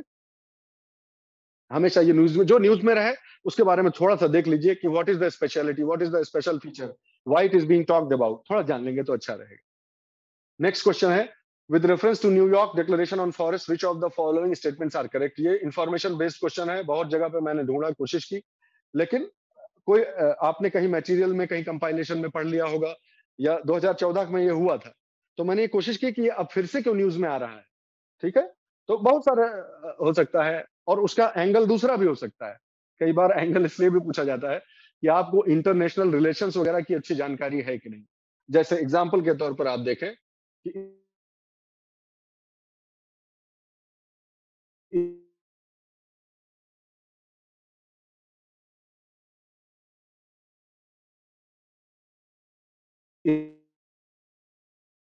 आ गई आवाज, अभी आ गई? अच्छा ठीक है। तो मैं ये कह रहा था कि जो लोग ठीक से अगर पढ़े हैं आप, नाउ फाइन, ओके। अब अगर ठीक से पढ़े हैं तो आप जानते हैं कि ऑर्डिनरीली जो है वो इंटरनेशनल लॉ तब तक लीगली बाइंडिंग नहीं होता है जब तक उसको एक डोमेस्टिक लेजिस्लेशन में इनकॉर्पोरेट ना कर लिया जाए। ये एक बहुत ही जो है अनएजुकेटेड और जुगाड़ वाला गेस है, लेकिन मैं आपको बता रहा हूं कि अगर इस पर आप कॉन्फिडेंट होते किसी भी कारण से, चाहे आपने अच्छे से पढ़ा है या कोई भी कारण हो, अगर नंबर 3 पे आप कॉन्फिडेंट है कि नहीं ये नहीं हो सकता, ये गलत, तो आप जो है वो कम से कम दो, नॉट दिस, इसके और इसके बीच की बात रह जाएगी, कम से कम दो चीजें जो है वो सबसे एलिमिनेट हो जाएंगी। ठीक है, इसमें मैं लॉजिक नहीं लगा रहा, to be very honest and to be transparent to you, ये कोई लॉजिक लगाने वाला सवाल नहीं है। अगर पढ़े पढ़ाने में कहीं नजर में आ गया तो बहुत अच्छी बात है, इतना डिटेल में कोई पढ़ता नहीं है, ये बात भी सच्चाई है, जाने रहिएगा। बहुत कम लोगों के, मेरा सलाम है उनको, अगर वो इतना जो है इतने अच्छे से पढ़ते हैं तो बहुत अच्छी बात है। वरना कुछ इंपॉर्टेंट चीजें जो as a matter of principle हैं, things which are a matter of principle, not related to this news necessarily, but as a matter of general principle, अगर वो आपको आता है तो ऐसे कुछ सवाल किए जा सकते हैं। ठीक है, आगे बढ़ जाते हैं जल्दी से। मैग्नेटाइट पार्टिकल, ये इंपॉर्टेंट क्वेश्चन है। अगेन पॉल्यूशन की तरफ आप आ रहे हैं, human health, pollution and human health पे फिर एक क्वेश्चन आ गया कि magnetite particles which are suspected to cause neuro degenerative problems. जो न्यूरो डिजेनरेटिव का सीधा सीधा मतलब डिमेंशिया, समझते हैं, डिमेंशिया और एल्जाइमर्स। तो डिमेंशिया और एल्जाइमर्स जैसी जो डिजीज है, वो मैग्नेटाइट के कारण उनका कुछ लिंक जो है वो पाया गया है, और इसलिए ये प्रश्न पूछा गया है कि ये कहाँ से आता है भाई, इसका प्रोडक्शन कहाँ से होता है। तो ये अगर आपने पढ़ा हुआ है मैग्नेटाइट, ये मैं कह रहा हूँ कि जो पॉल्यूशन हो, और जो अभी टॉक ऑफ द टाउन हो, पॉल्यूशन एक इंपॉर्टेंट टॉपिक है, समाज को प्रभावित करता है, राष्ट्र को प्रभावित करता है, हाँ करता है, पूरे विश्व को प्रभावित करता है। तो उसके बारे में कोई भी न्यूज आवे तो उसका 360 डिग्री कर लेना है आपको नोट्स में अपने, इसके बारे में भैया सब चीज जान लेते हैं, मैग्नेटाइट क्या होता है, कहाँ से बनता है, जो इसके इफेक्ट क्या होते हैं, इस तरह से थोड़ा सा आपको नोट्स बना लेना पड़ेगा, है ना। तो अगर आपने न्यूज को फॉलो किया है कहीं पे, जैसे कई बार न्यूज में आइटम आते रहते हैं, deposits of copper and magnetic iron magnetite found in Alzheimer's patient brains. Alzheimer patient जो होते हैं उनके ब्रेन में इसका डिपॉजिट पाया गया। वो जो गांव के लोग हैं और शहर के भी लोग हैं, आप सब जानते होंगे, कौरा कौरा नहीं तापते हैं, कौरा, अलाव अलाव जलाते हैं ना, अलाव, कौरा तापने वाले जो होते हैं, जो कोयला जलाते हैं भट्टी में, और फिर जो आग होती है ना, फायर प्लेस बोलते हैं अंग्रेजी में, जो घरों में चिमनी जैसा होता है। रिसर्च ये भी बताती है कि उससे जो टुकड़ा नहीं उड़ता है, मैग्नेटाइट, हिमेटाइट, ये सब टाइप का जो कोयला वोयला का टाइप होता है, उसमें बहुत सारे सस्पेंडेड पार्टिकल्स ऐसे होते हैं जिनमें ये चीज होती है, और बहुत ज्यादा कौरा तापते हैं जो बुढ़ौती में। तो उनको ये, not to make a joke, of course we can not make a joke of a disease, but I am just telling you in the lighter vein कि उससे भी इसका संबंध पाया गया। तो आप न्यूज फॉलो करेंगे तो चीजें पकड़ में आ जाएंगी। तो एक्चुअली दरअसल ये सारी चीजें जो है वो सारे के सारे स्टेटमेंट है, इंफॉर्मेशन बेस्ड आपका है, आपके होमवर्क पे डिपेंड करता है, लॉजिक से और कॉमन सेंस से नहीं होगा। अगले सवाल पे आ जाते हैं जल्दी से। Which one of the following is a filter feeder, important again, बहुत स्पेसिफिक क्वेश्चन। आप देखिए तो ये जो है, जिसने जूलॉजी से अच्छी एडवांस पढ़ाई की है, वो बताएगा इसे। लेकिन कोई करंट अफेयर से इसका लिंक है, कोई न्यूज़ आइटम है कोई ऐसा? हाँ, बिल्कुल है। हिंदुस्तान टाइम्स में न्यूज़ छपी थी कि among sea food highest levels of micro plastics found in mollusca. Mollusca का ही मेंबर है, नीचे लिखा हुआ है देखिए, ठीक है? रिसर्चर्स मसल्स, ऑयस्टर्स एंड स्कैलॉप्स, ये जो है मोलस्का के जो होते हैं वो नहीं, घोंगा नहीं होता है, घोंगा। हाँ, और मोती वाला जो सीपी, घोंघा और सीपी, उन्हीं की बात हो रही है। तो जो माइक्रो प्लास्टिक होता है, मैं बता देता हूँ ये सवाल क्यों है। जो माइक्रो प्लास्टिक होता है दोस्त, ये लोग क्या करता है, फिल्टर फीडर का मतलब बहुत सिंपल सा, हालांकि हमारा ये पर्पस नहीं है कि क्वेश्चन को सॉल्व किया जाए, लेकिन बता देता हूँ। जो फिल्टर फीडर होता है, मान लीजिए ये ऑर्गेनिज्म है, जस्ट एन एग्जाम्पल, तो जितना पानी हो सकता है वो अपने में से पास कराता रहता है। पानी ऐसे भर भर के पीता रहता है और पास होता रहता है उसमें से पानी। और उसमें से जो अपना फूड पार्टिकल है, फिल्टर फीडर का मतलब पूरा एक ले लिया, उसमें से फिल्टर कर लिया, बाकी पानी जाने दिया। ठीक है, इस तरह का। हम लोग क्या है, इंसान क्या है, हम लोग बल्क फीडर हैं। हम खाना ही इकट्ठा करते लेते हैं, उसको खा लेते हैं, किसी में से हमको फिल्टर नहीं करना पड़ता है। खाना इकट्ठा करके बल्क में हम उसे खा लेते हैं। तो इस तरह का फिल्टर फीडर उसी उसी कैटेगरी का है। तो हमको कैसे मालूम भाई कि इससे सवाल आ जाएगा? हम नहीं कह सकते, नहीं कह सकते। लेकिन micro plastic pollution, again pollution का क्वेश्चन है ये साइंस का क्वेश्चन, इसे मत मानिए, आधा ही मानिए।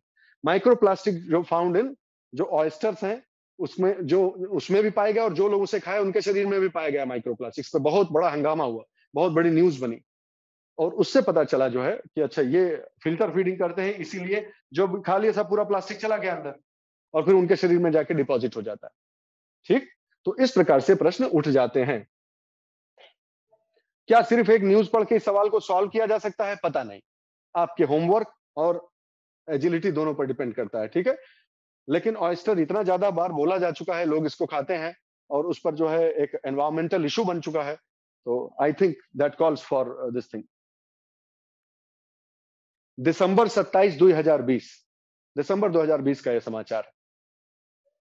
अगला सवाल, in the case of which of the following biogeochemical cycles the weathering of rocks is the main source of release of nutrients to enter the cycle. सवाल सिंपल सा ये कह रहा है दोस्तों कि बहुत अलग तरह की जो है भूगर्भिक जो है चक्र चलते हैं ना, carbon cycle, nitrogen cycle, phosphorus sulphur cycle, इस तरह के आपने सुने होंगे भाई, पढ़ा होगा तो। Simple information. खैर चलिए, मैं आपको मजे की चीज बताता हूं। अगर किसी ने खाली कहीं ना कहीं पढ़ते समय या नमक के संबंध में कहीं भी आपने एक शब्द सुना हो, अगर जो शब्द है,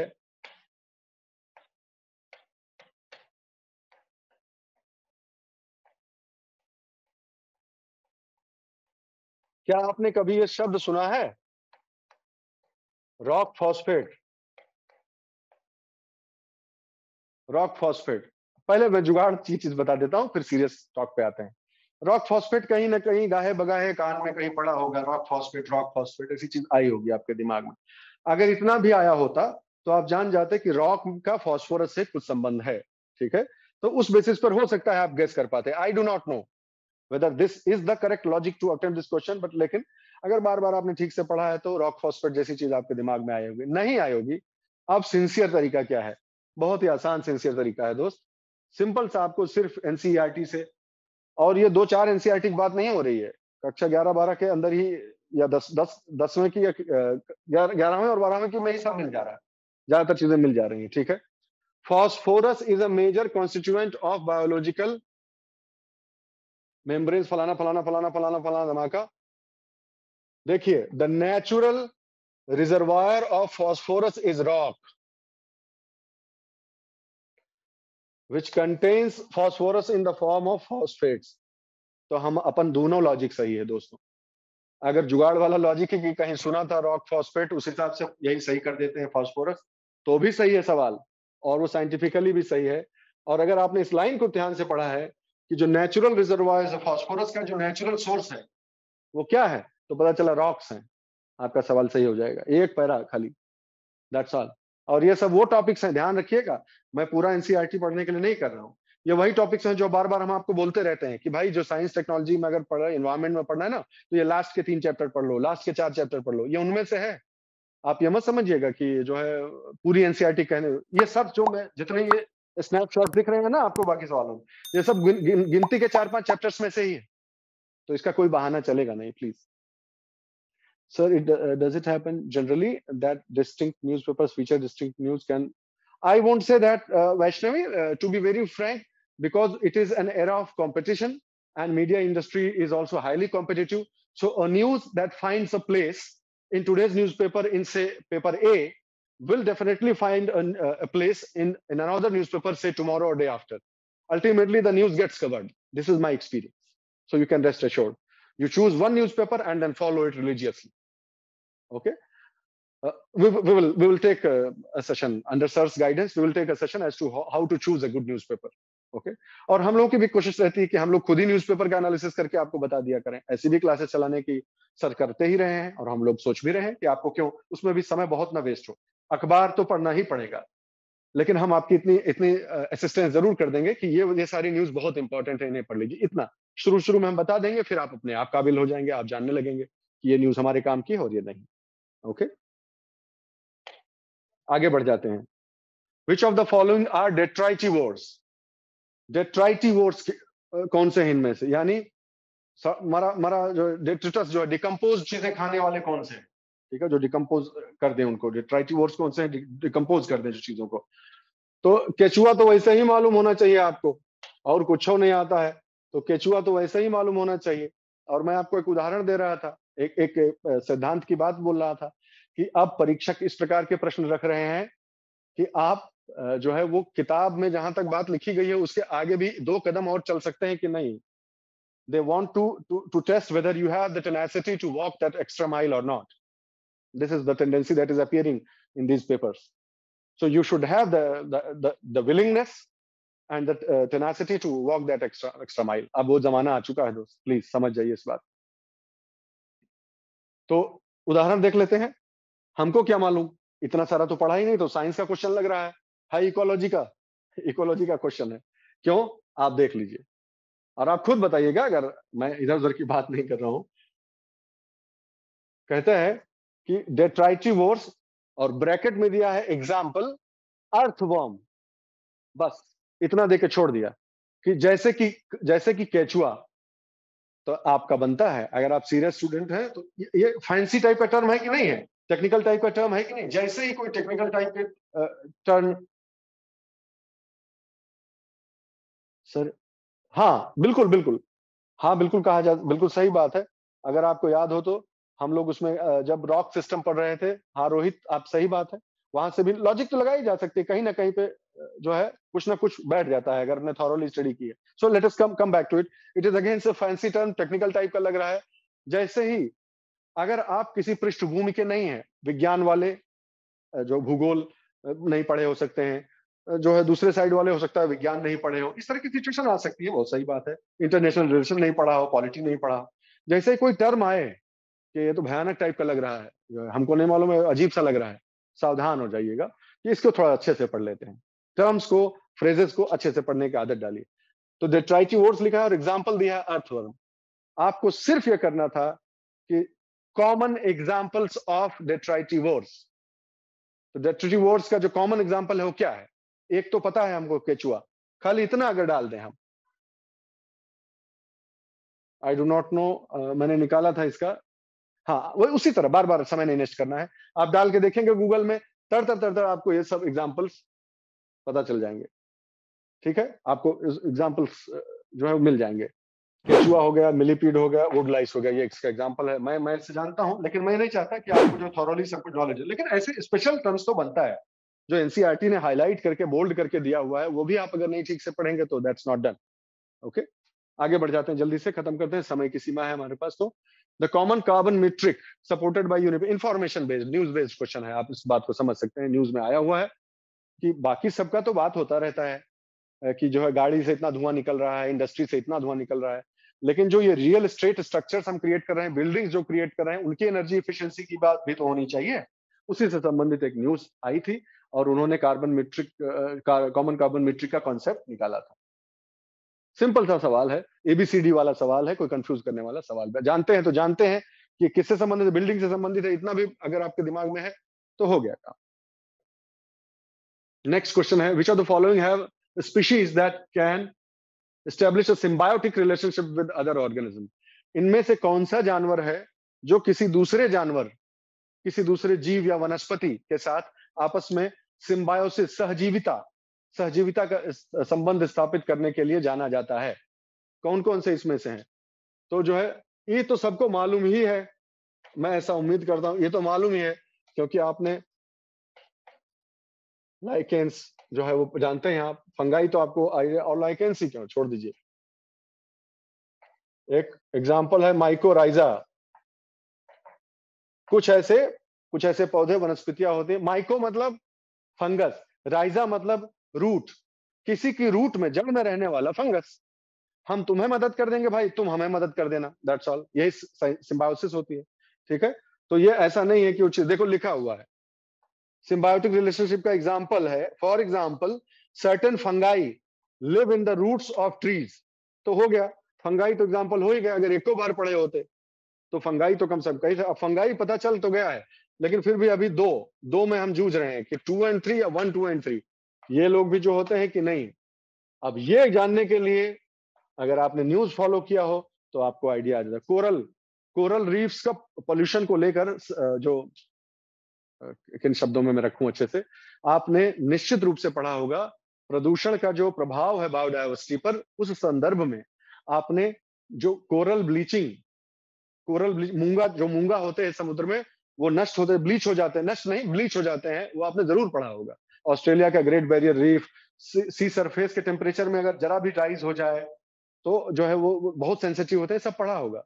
तो हल्का सा उसी में कहीं न्यूज में ये चीज भी आ जाती है कि ये भी एक तरह का जो है वो सिम्बायोसिस का एग्जाम्पल है। और अगर आपको पता चल गया ये चीज, जैसे ही पता चल गया कि 1 भी सही है 2 भी सही, तो इसके बारे में सोचने की जरूरत ही नहीं, यही ऑप्शन हो ही सकता है।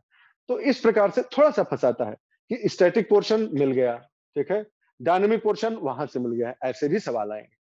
तो हमको एक थोड़ी सी होलिस्टिक, हम लोग भी इसी प्रकार की जो है पद्धति जो है विकसित कर रहे हैं कि जो है सब कुछ साथ में लेके चला जाए और अच्छे से जो है वो नोट्स बनाना आपको सिखाया जाए। जल्दी से आगे बढ़ जाते हैं।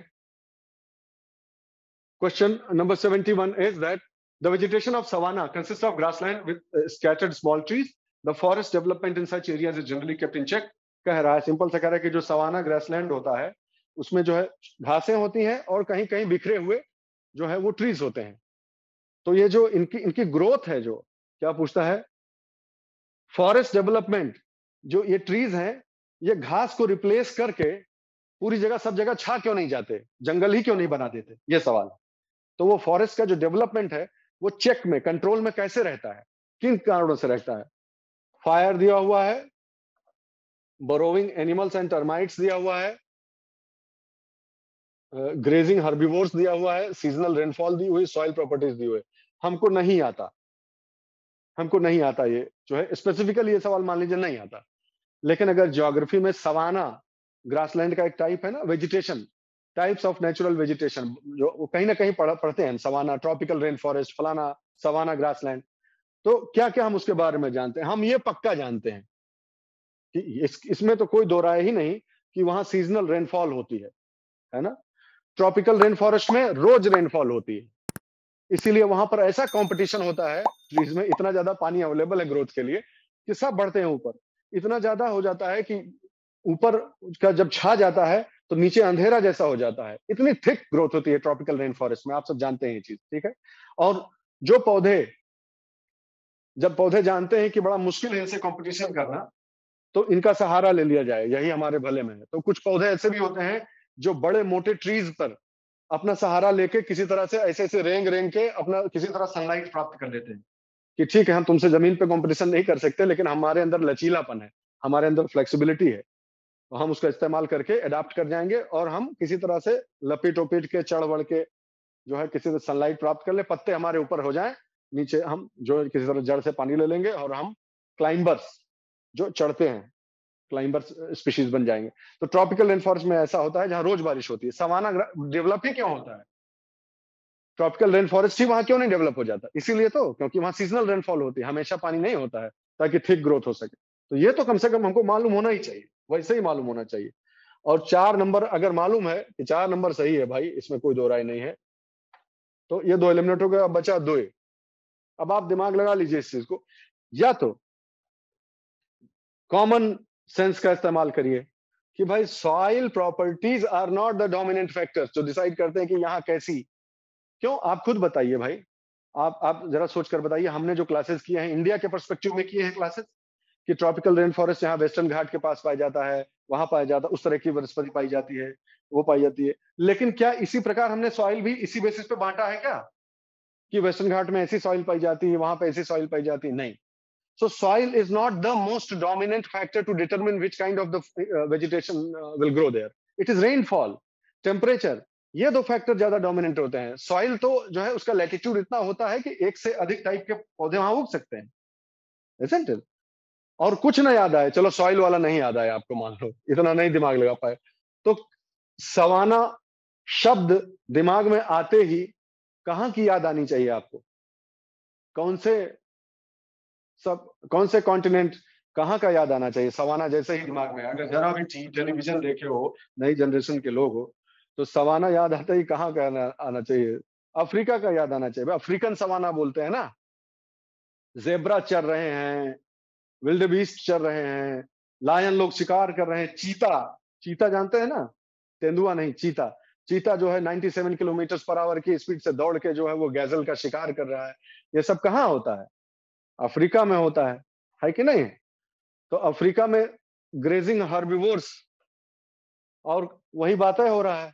जेब्रा, विल्डेबीस्ट, ये सब जंगली भैंस वैंस टाइप का, ये सब वहीं तो पाया जाता है। तो वैसे ही आपको हो जाना चाहिए कि 3 और 4 दोनों सही है। तो 3 और 4 अगर आप जानते हैं तो काम खत्म हो गया। फायर तो है ही, वो तो चेक करता ही, उसमें कोई बात नहीं है, वो नहीं आता है तो भी। That's what I am saying कि you need to use your common sense also. कुल मिलाकर हो जाते हैं। With reference to water on planet Earth consider the following statement. ये शायद हम लोगों ने पहले ही कुछ क्लासेस में इसे चर्चा कर ली थी।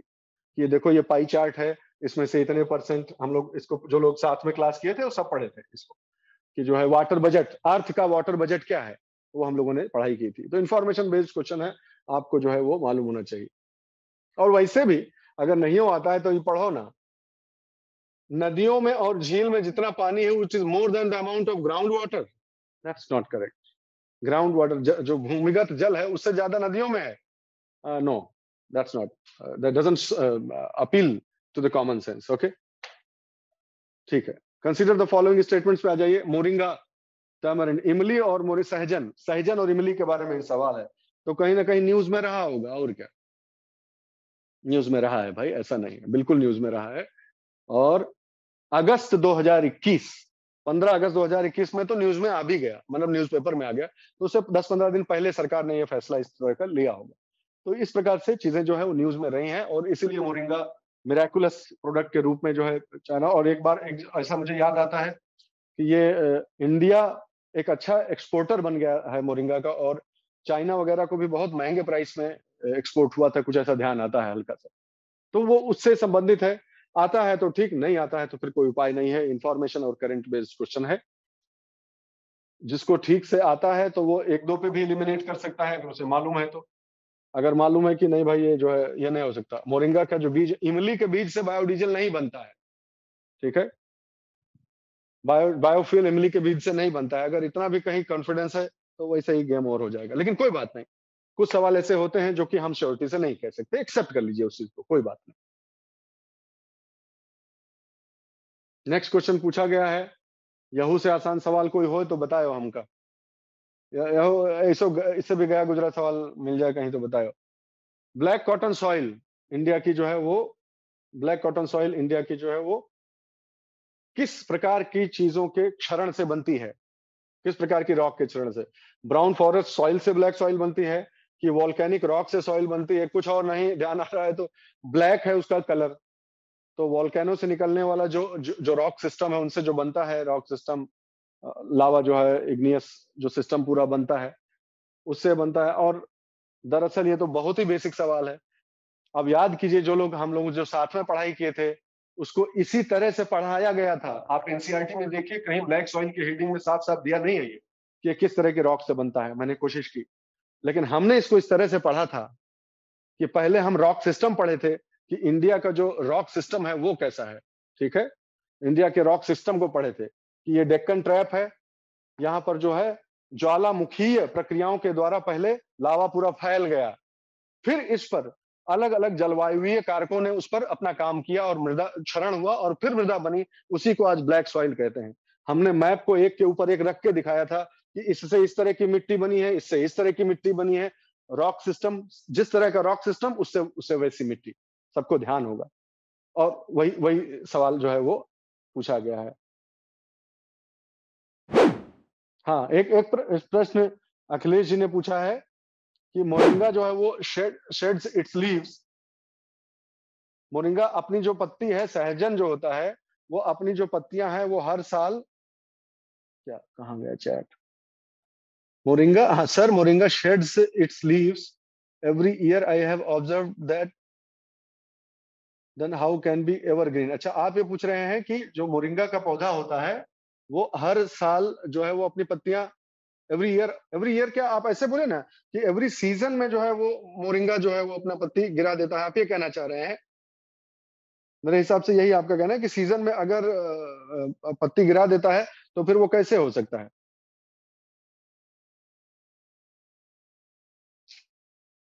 यही शायद शायद आपका प्रश्न है। ये मैं समझ रहा हूँ आपकी क्वेरी में, आप समझ गया, ठीक है। ये बात मेरे भी मन में आई थी क्योंकि हम लोग जो बॉटनी के भी स्टूडेंट रहे हैं ना, तो इसीलिए ये सवाल पढ़ते समय मेरे दिमाग में पहली चीज यही आई थी कि डेसिडुअस, एक्चुअली सच पूछिए तो ये डेसिडुअस ट्री है। ठीक है, डेसिडुअस ट्री का इसका कैटेगराइजेशन है, बॉटनिकल कैटेगराइजेशन देखिए।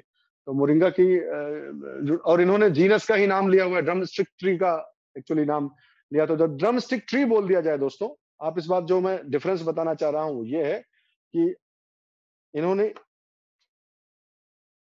हाँ मैं बता ही देता हूँ, इसको एक्सप्लेन कर देता हूँ आप जो कहना चाह रहे हैं, सबको ऑब्जेक्शन पता चल जाए कि क्या है।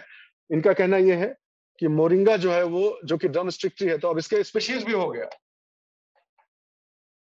ड्रम स्टिक ट्री बोल दिया तो जीनस के साथ साथ ओलेइफेरा जो है वो उसके स्पीशीज का भी नाम बोल दिया। वो एक लेग्यूमिनस, हाँ लेकिन ये तो ठीक है, लेकिन एवरग्रीन ट्री है कि नहीं है? तो अगर आप बॉटेनिकल पर्सपेक्टिव से बहुत टेक्निकली पूछिए तो सही में नहीं है। मैं सवाल पढ़ते समय मेरे भी मन में आया था कि ये गलत है, लेकिन अगर आप जो है इसको एलिमिनेट कर देंगे तो बचेगा 3, 4 और 5। ठीक है, और हम जान, ये बात है कि बायोफ्यूल्स के प्रोडक्शन के लिए कभी सुना नहीं, मतलब अभी तक तो इसका उस तरह का यूज का पोटेंशियल ये आया नहीं है कभी। ठीक है, उसका दूसरे उससे यूज हो रहा है ना, उसके पाउडर, मोरिंगा का पाउडर और इस तरह से इस्तेमाल होता है। सीड्स का बायोडीजल में यूज हुआ है बायोफ्यूल बनाने में, ऐसा कभी आया नहीं, तथ्य की पुष्टि हुई नहीं। तो इसलिए फिर ये सवाल फंस जाएगा, फिर इसका आंसर देना जो है वो इम्पॉसिबल हो जाएगा। तो और वो पॉसिबिलिटी मैंने कल जो है ये काम करते हुए भी इस चीज पर विचार किया था, लेकिन in the given options we will have to wait for UPSC की। लेकिन इन द गिवन ऑप्शंस फिर और क्या करिएगा, देन वी हैव टू। लेकिन इस बात से मैं एग्री करता हूँ कि डेसिडुअस, अगर टेक्निकली देखिए तो डेसिडुअस ट्री और फास्ट ग्रोइंग डेसिडुअस ट्री वगैरह की श्रेणी में इसको रखा जाता है, इसकी श्रेणी में। So we will wait for UPSC answer key and then see, otherwise impossibility हो जाएगी ऑप्शंस में। तो फिर नीचे वाला जो है, फिर या तो नीचे वाले को वो सही मान रहे हैं, that is the only way out.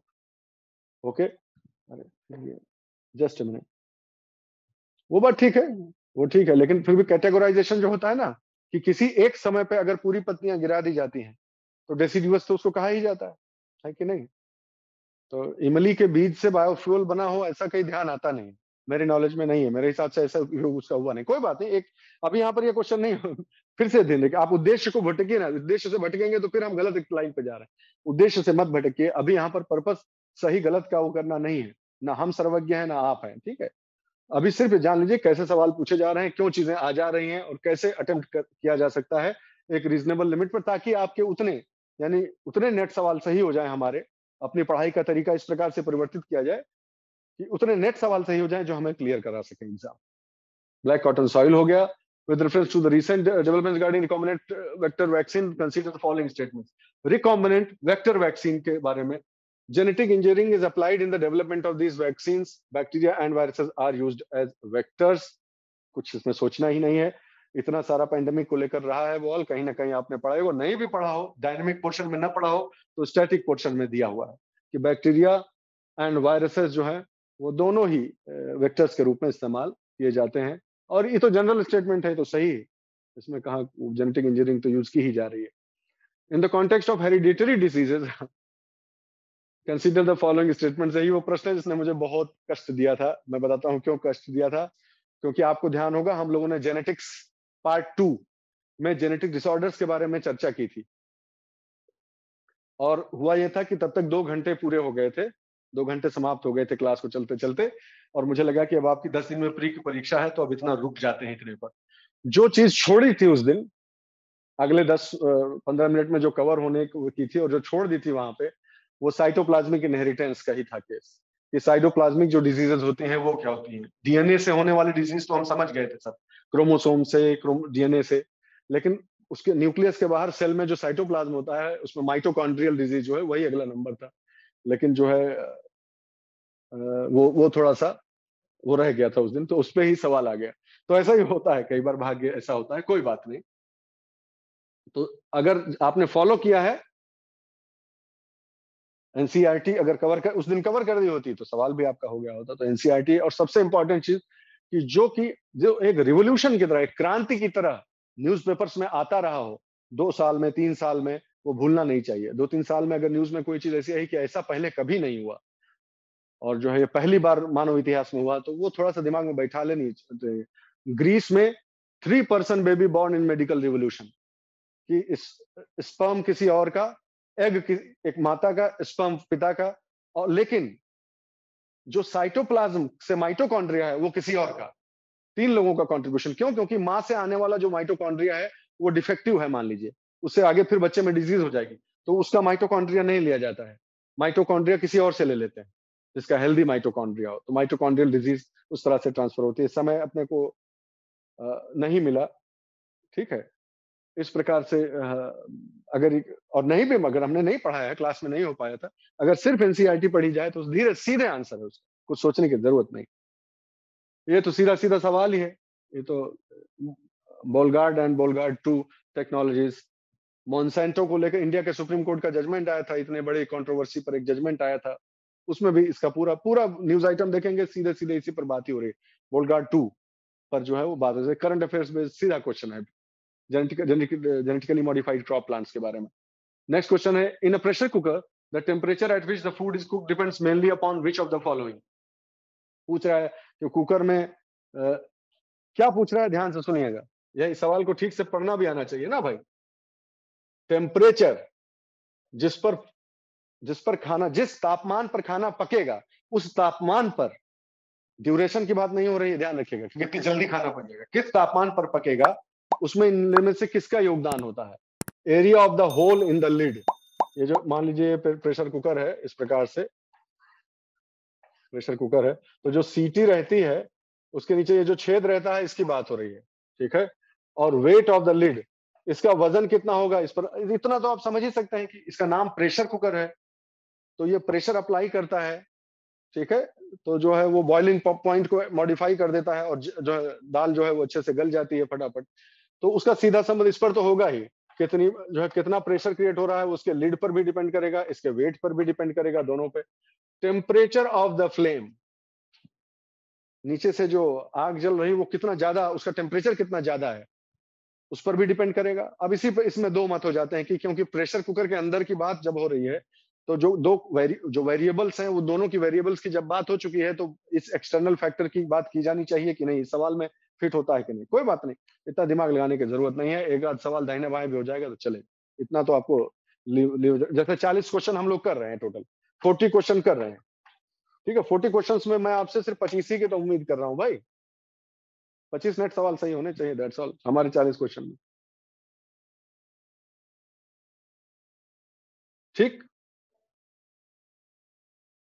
कोई फिजिक्स का होगा तो अच्छे से हमको गाइड कर सकेगा, हम ही में से कोई फिजिक्स का होगा तो अच्छे से गाइड कर सकेगा। अच्छा, नेक्स्ट सवाल देख लेते हैं। ये हो गया, ठीक है। नेक्स्ट सवाल है, consider the following bacteria, fungi and virus, which of the above can be cultured in an artificial synthetic medium. ये भी सब बोलेंगे कि ये तो साइंस, ये तो कल्चर और सिंथेटिक मीडियम का बात हो रहा है, ये हम लोग कहाँ से जान पाएंगे, हम लोग गांव देहात के पढ़े हुए, ये सब नहीं, गलत बात है। एनसीईआरटी में सीधा सीधा बात दिया हुआ है भाई, सीधे सीधे दिया हुआ है, ठीक है। कहाँ सीधे सीधे दिया हुआ है, ये देखिए, microbes like bacteria and many fungi can be grown on nutritive media.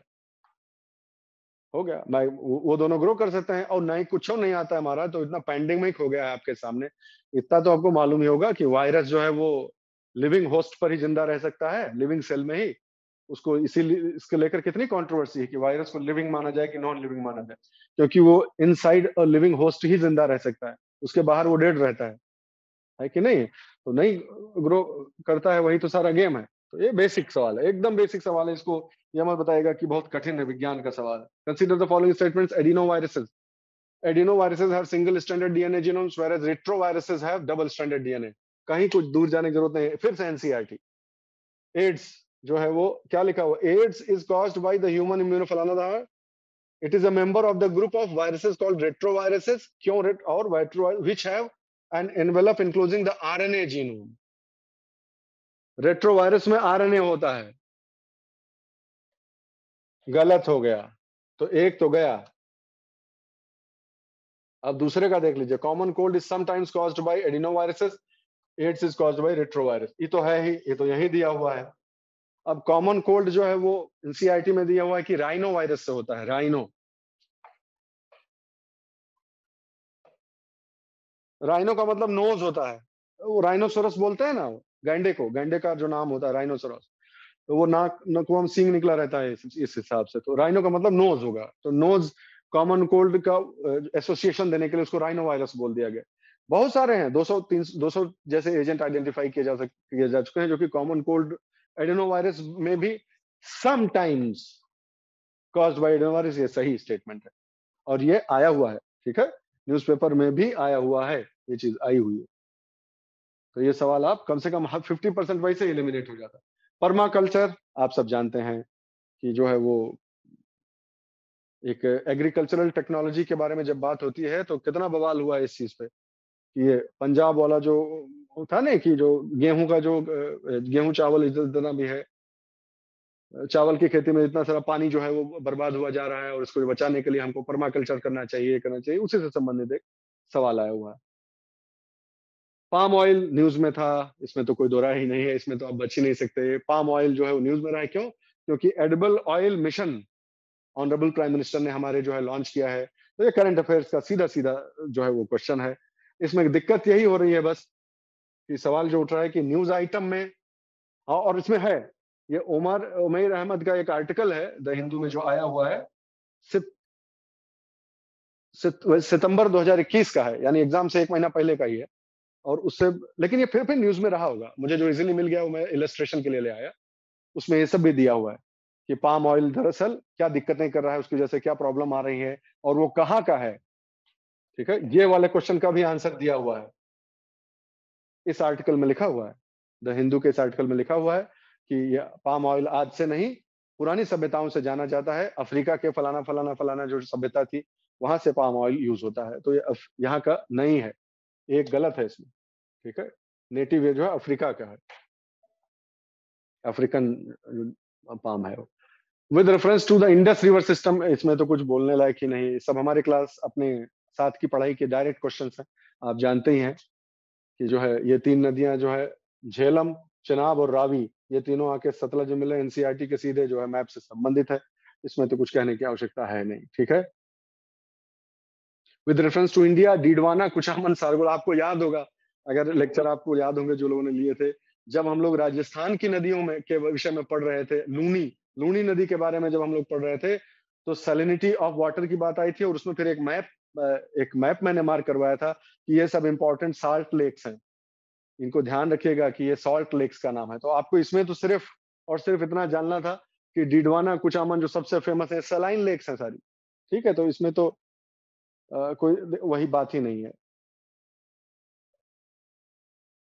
फिर consider the following rivers: Brahmani, Nagavali, सुवर्ण रेखा, वंशधारा।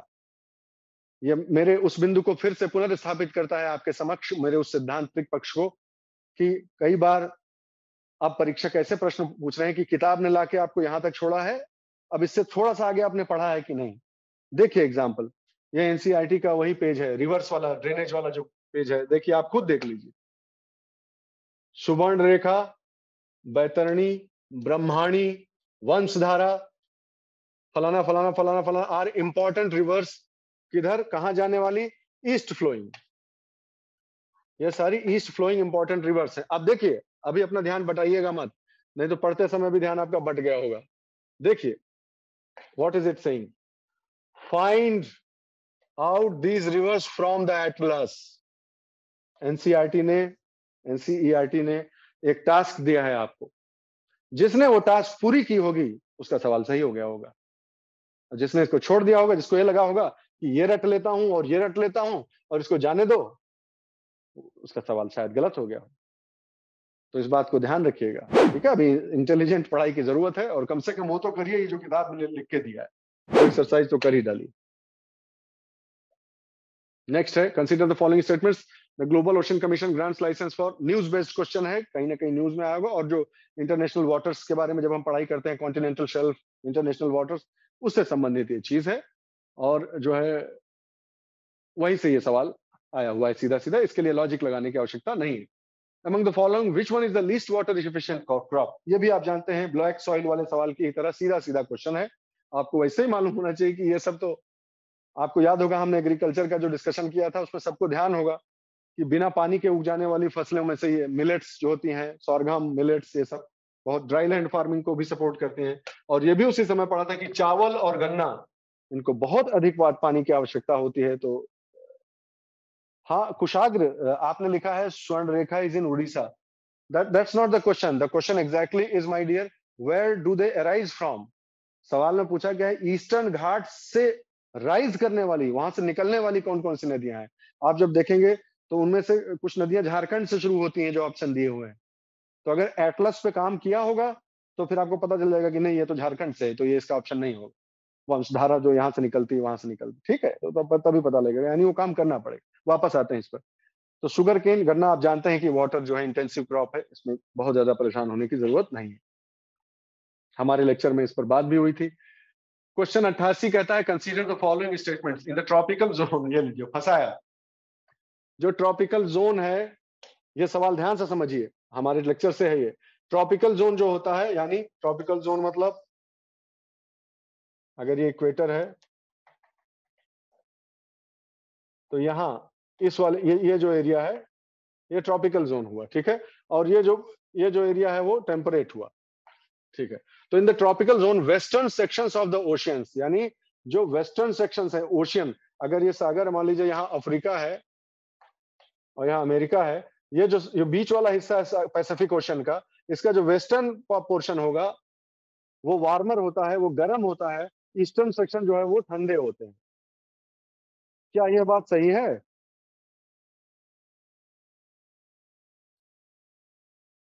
इस प्रश्न में कम पानी कौन इस्तेमाल करते हैं? आप मिलेट्स आपको ध्यान होगा, मिलेट्स, रागी वागी टाइप के जो फसलें होती हैं। लीस्ट वाटर इफिशिएंट वर्ड, तो लीस्ट एग्जैक्टली, सर ने एक्सप्लेन कर ही दिया। वो पूछ रहा है कि सबसे कम वाटर इफिशिएंट का मतलब सबसे कम पानी में जो काम चला सके, और दूसरे शब्दों में कम से कम पानी में ज्यादा से ज्यादा पैदावार जो दे सके। तो इसलिए उसका आंसर गन्ना होगा, क्योंकि वो सबसे ज्यादा पानी लेता है पैदावार के लिए, ठीक है, समझ गए। तो ये वाले सवाल में आप समझ पा रहे हैं जो मैं कह रहा हूं, कि क्या ये बात सही है? जो लोग क्लास किए थे हमारे साथ में जो लोग क्लास किए थे, वो जरा बताइए तो इस चीज को, कि क्या ये बात सही है कि ओशियानिक जो करंट्स हैं, ओशियानिक करंट्स, वो इधर से इधर को चलती हैं, जो इधर से इधर को चलती हैं इस वाले एरिया में, ट्रॉपिकल एरिया में, और इसलिए यहां पर ठंडा रहता है और यहां पर इस तरफ गर्म रहता है। ऐसा कुछ किसी को कुछ याद आता है? कोई एग्जाम्पल लिखो तब मानेंगे, ऐसे ऐसे नहीं, ऐसे नहीं। आपको ये बात कहां से याद आती है?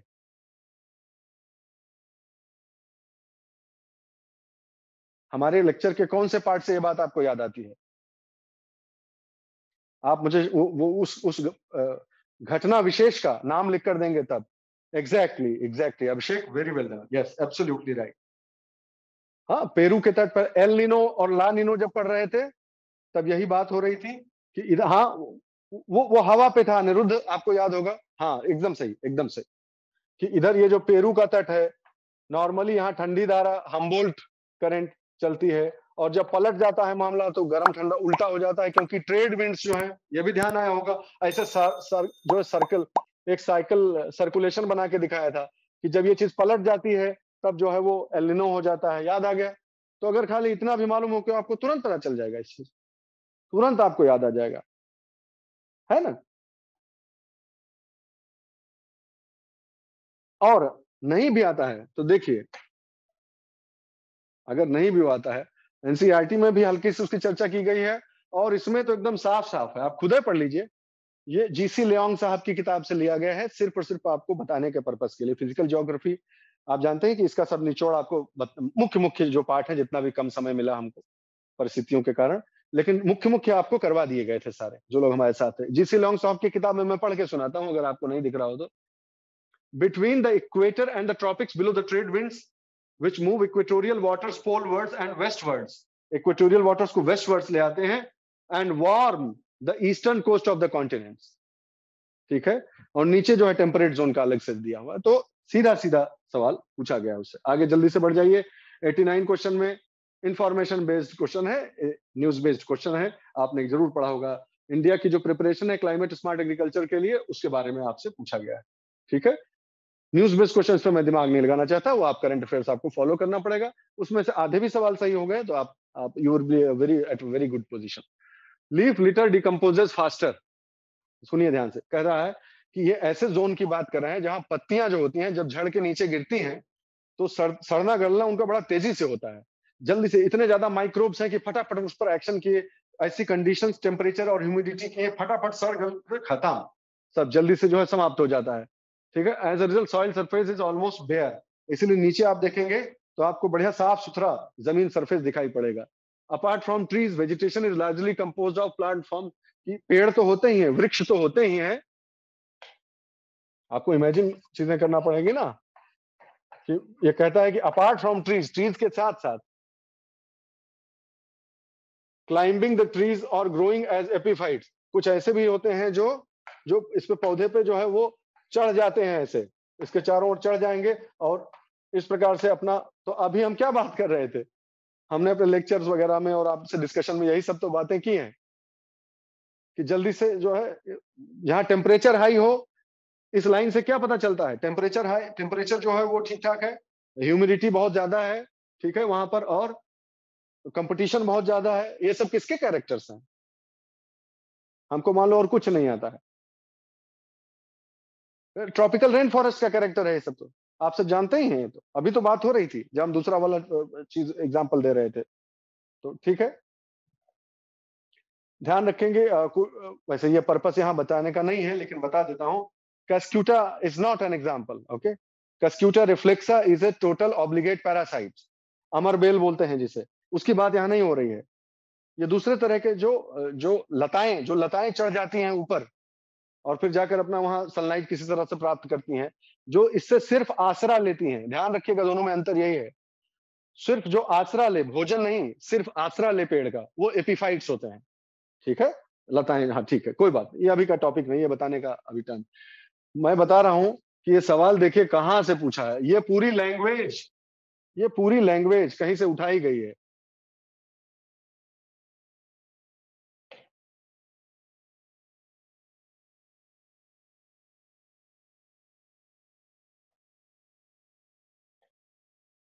ये देखिए, ये ऐसी किताब से लिया गया है जो हम लोग एमएससी में पढ़ते थे इकोलॉजी के लिए। ठीक है? तो ये इल्जाम आप लगा सकते हैं कि ये सर, ये तो कोई बात नहीं, जो बॉटनी से आपने एमएससी किया हुआ है, आप वहां पर तो ऐसे सवाल पूछेंगे तो हम कहाँ कर पाएंगे। नहीं, गलत इल्जाम है। इल्जाम इसलिए गलत है कि हमने जो अपना कॉमन सेंस से जो जानकारी पढ़ी है, उससे भी ये सवाल सॉल्व हो जा रहा है। हमारे ज्योग्राफी के सिंपल डिस्कशन से सॉल्व हो जा रहा है कि हाँ सही बात है, ये तो ट्रॉपिकल रेन फॉरेस्ट का एग्जाम्पल है। इस तरह की चीजें तो वही होती हैं। आप एनसीईआरटी में खोलेंगे, सबसे पहले चीज यही आपको मिलेगा कि जो है वो अलग अलग जो है वो जिससे बोलते हैं स्ट्रेटिफिकेशन होता है। ठीक है? बड़े ट्री, उनसे छोटे ट्री, उनसे छोटे ट्री, इस तरह से। ट्रॉपिकल रेन फॉरेस्ट का सवाल तो वैसे ही सही हो जाएगा। आगे बढ़िए। Water can dissolve more substances than any other liquid because it is dipolar in nature. इसकी कक्षाएं में समय के अभाव में हम नहीं ले पाए हैं, वरना ये पहली जो फंडामेंटल चीजें, बेसिक क्वेश्चन है, ये कक्षा 6, 7, 8 में ये चीजें पता चल जाती हैं। ये पानी इसलिए घोल लेता है क्योंकि वो ध्रुवीय होता है, ध्रुवीय प्रकृति का, आयनिक प्रकृति का हो जाता है। ठीक, स्ट्रेट सवाल है। With reference to street lighting, how do sodium lamps differ? अगर हमें कुछ नहीं आता है तो भी हमें इतना मालूम होना चाहिए।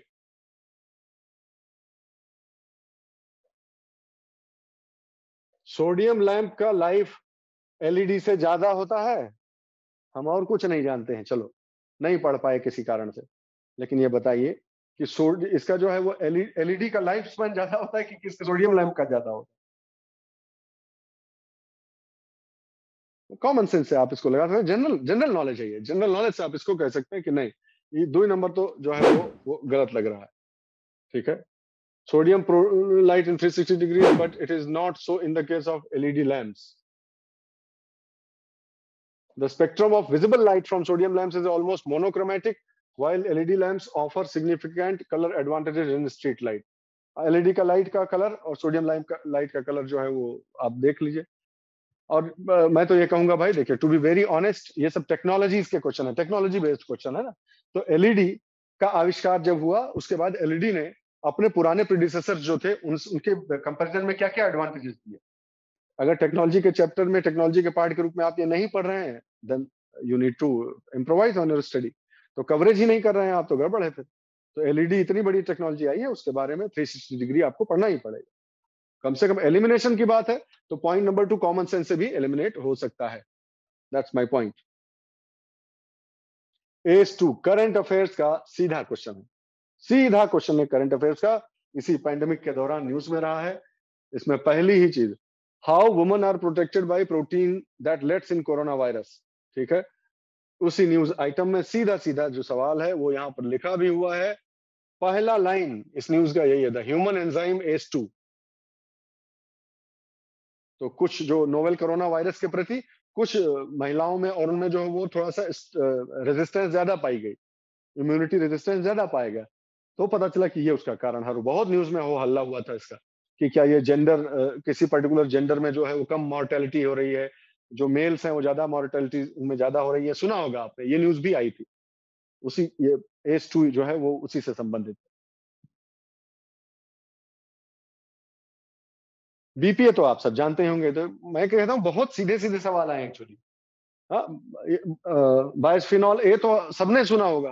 प्लास्टिक की बोतल में पानी नहीं पीना चाहिए, उसमें जो है वो केमिकल आ जाता है, उसको कैंसर कॉज कर सकता है। ये तो बच्चों को जो है वो पॉलीकार्बोनेट की बोतल जो मिलती है प्लास्टिक की, पॉलीकार्बोनेट वाली, उसमें नहीं पानी देना चाहिए, उसमें गर्म पदार्थ नहीं पीना चाहिए। ये सब ने सुना हुआ है। और वही सवाल है, दैट्स ऑल, सीधा सीधा इसका जवाब। Triclosan, considered harmful when exposed to high levels for a long time, is most likely present in which of the following? Triclosan किसमें होता है? ये जो हाथ धोने होने का जब कल्चर शुरू हुआ इस सब में, तो फिर उसके जो है आफ्टर इफेक्ट्स ये हुए कि बहुत सारा नुकसान वाला चीज भी उसमें होता है। और पता चला कि antimicrobial chemical triclosan in soaps can cause neurotoxic effects, के न्यूरोटॉक्सिक इफेक्ट्स हो सकते हैं। उसमें पहली चीज ही यही लिखी हुई है कि साबुन में इसमें इसमें ये इस्तेमाल होता है, इसको सावधानी रखनी चाहिए आप सभी लोगों को। करंट अफेयर्स का सीधा direct question, direct. Which of the following is a reason why astronomical distances are measured in light years? इसमें लॉजिक है। ठीक है, फिजिक्स का क्वेश्चन है, उसमें लॉजिक भी है। लाइट ईयर्स जो है वो यूनिट क्यों मानी जाती है कॉन्स्टलेशनल जो डिस्टेंसेस, एस्ट्रोनॉमिकल डिस्टेंसेस है उनको नापने के लिए? ये क्यों इस्तेमाल होता है? तो ऑप्शन पर दिमाग लगा लेते हैं। Distance distance among stellar bodies do not change, this is absurd. इसका क्या लेना देना इस बात से कि वो चेंज नहीं होता है? पूछा यह गया है कि उस दूरी को नापने के लिए इस यूनिट का इस्तेमाल क्यों है, ये सवाल है। तो ये इसका उत्तर कहां से आएगा कि प्रकाश में ऐसी कौन सी बात है कि उसे चुना गया है? बहुत सिंपल सी बात है। तो कुल मिलाकर अगर आप समझदार हैं तो आप जानते हैं कि जो जवाब जो आएगा वो इन दोनों में से ही आएगा। जवाब इन्हीं दोनों में छिपा है, आप जानते हैं अच्छी तरीके से। अब सवाल है कि इन दोनों में से कौन और क्यों।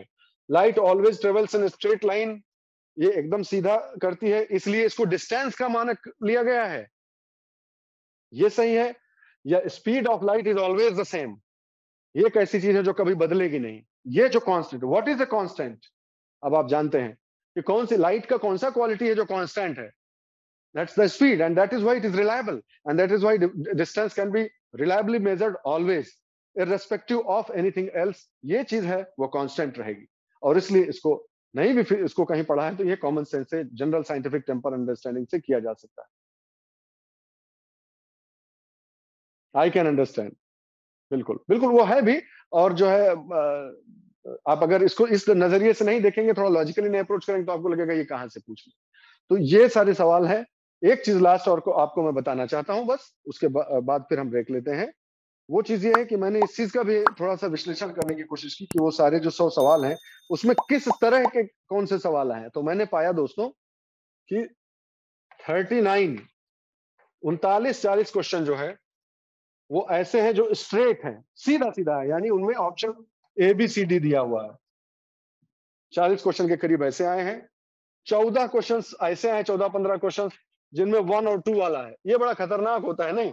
ये मेरी अपना परसेप्शन है। मैं बहुत अच्छा ब्राइट स्टूडेंट नहीं हूं, लेकिन मेरा परसेप्शन है कि जो 1-2 वाले आते हैं उसमें एलिमिनेशन बड़ा मुश्किल हो जाता है कि नहीं है? और 42 जैसे क्वेश्चन आए हैं जिसमें कम 2 से अधिक थे। 1 कथन, 2 कथन, 3 कथन, 4 कथन, 5 कथन, यानी 2 से अधिक थे। 3 हो सकता है, 4 हो सकता है, 5, 2 से अधिक वाले थे।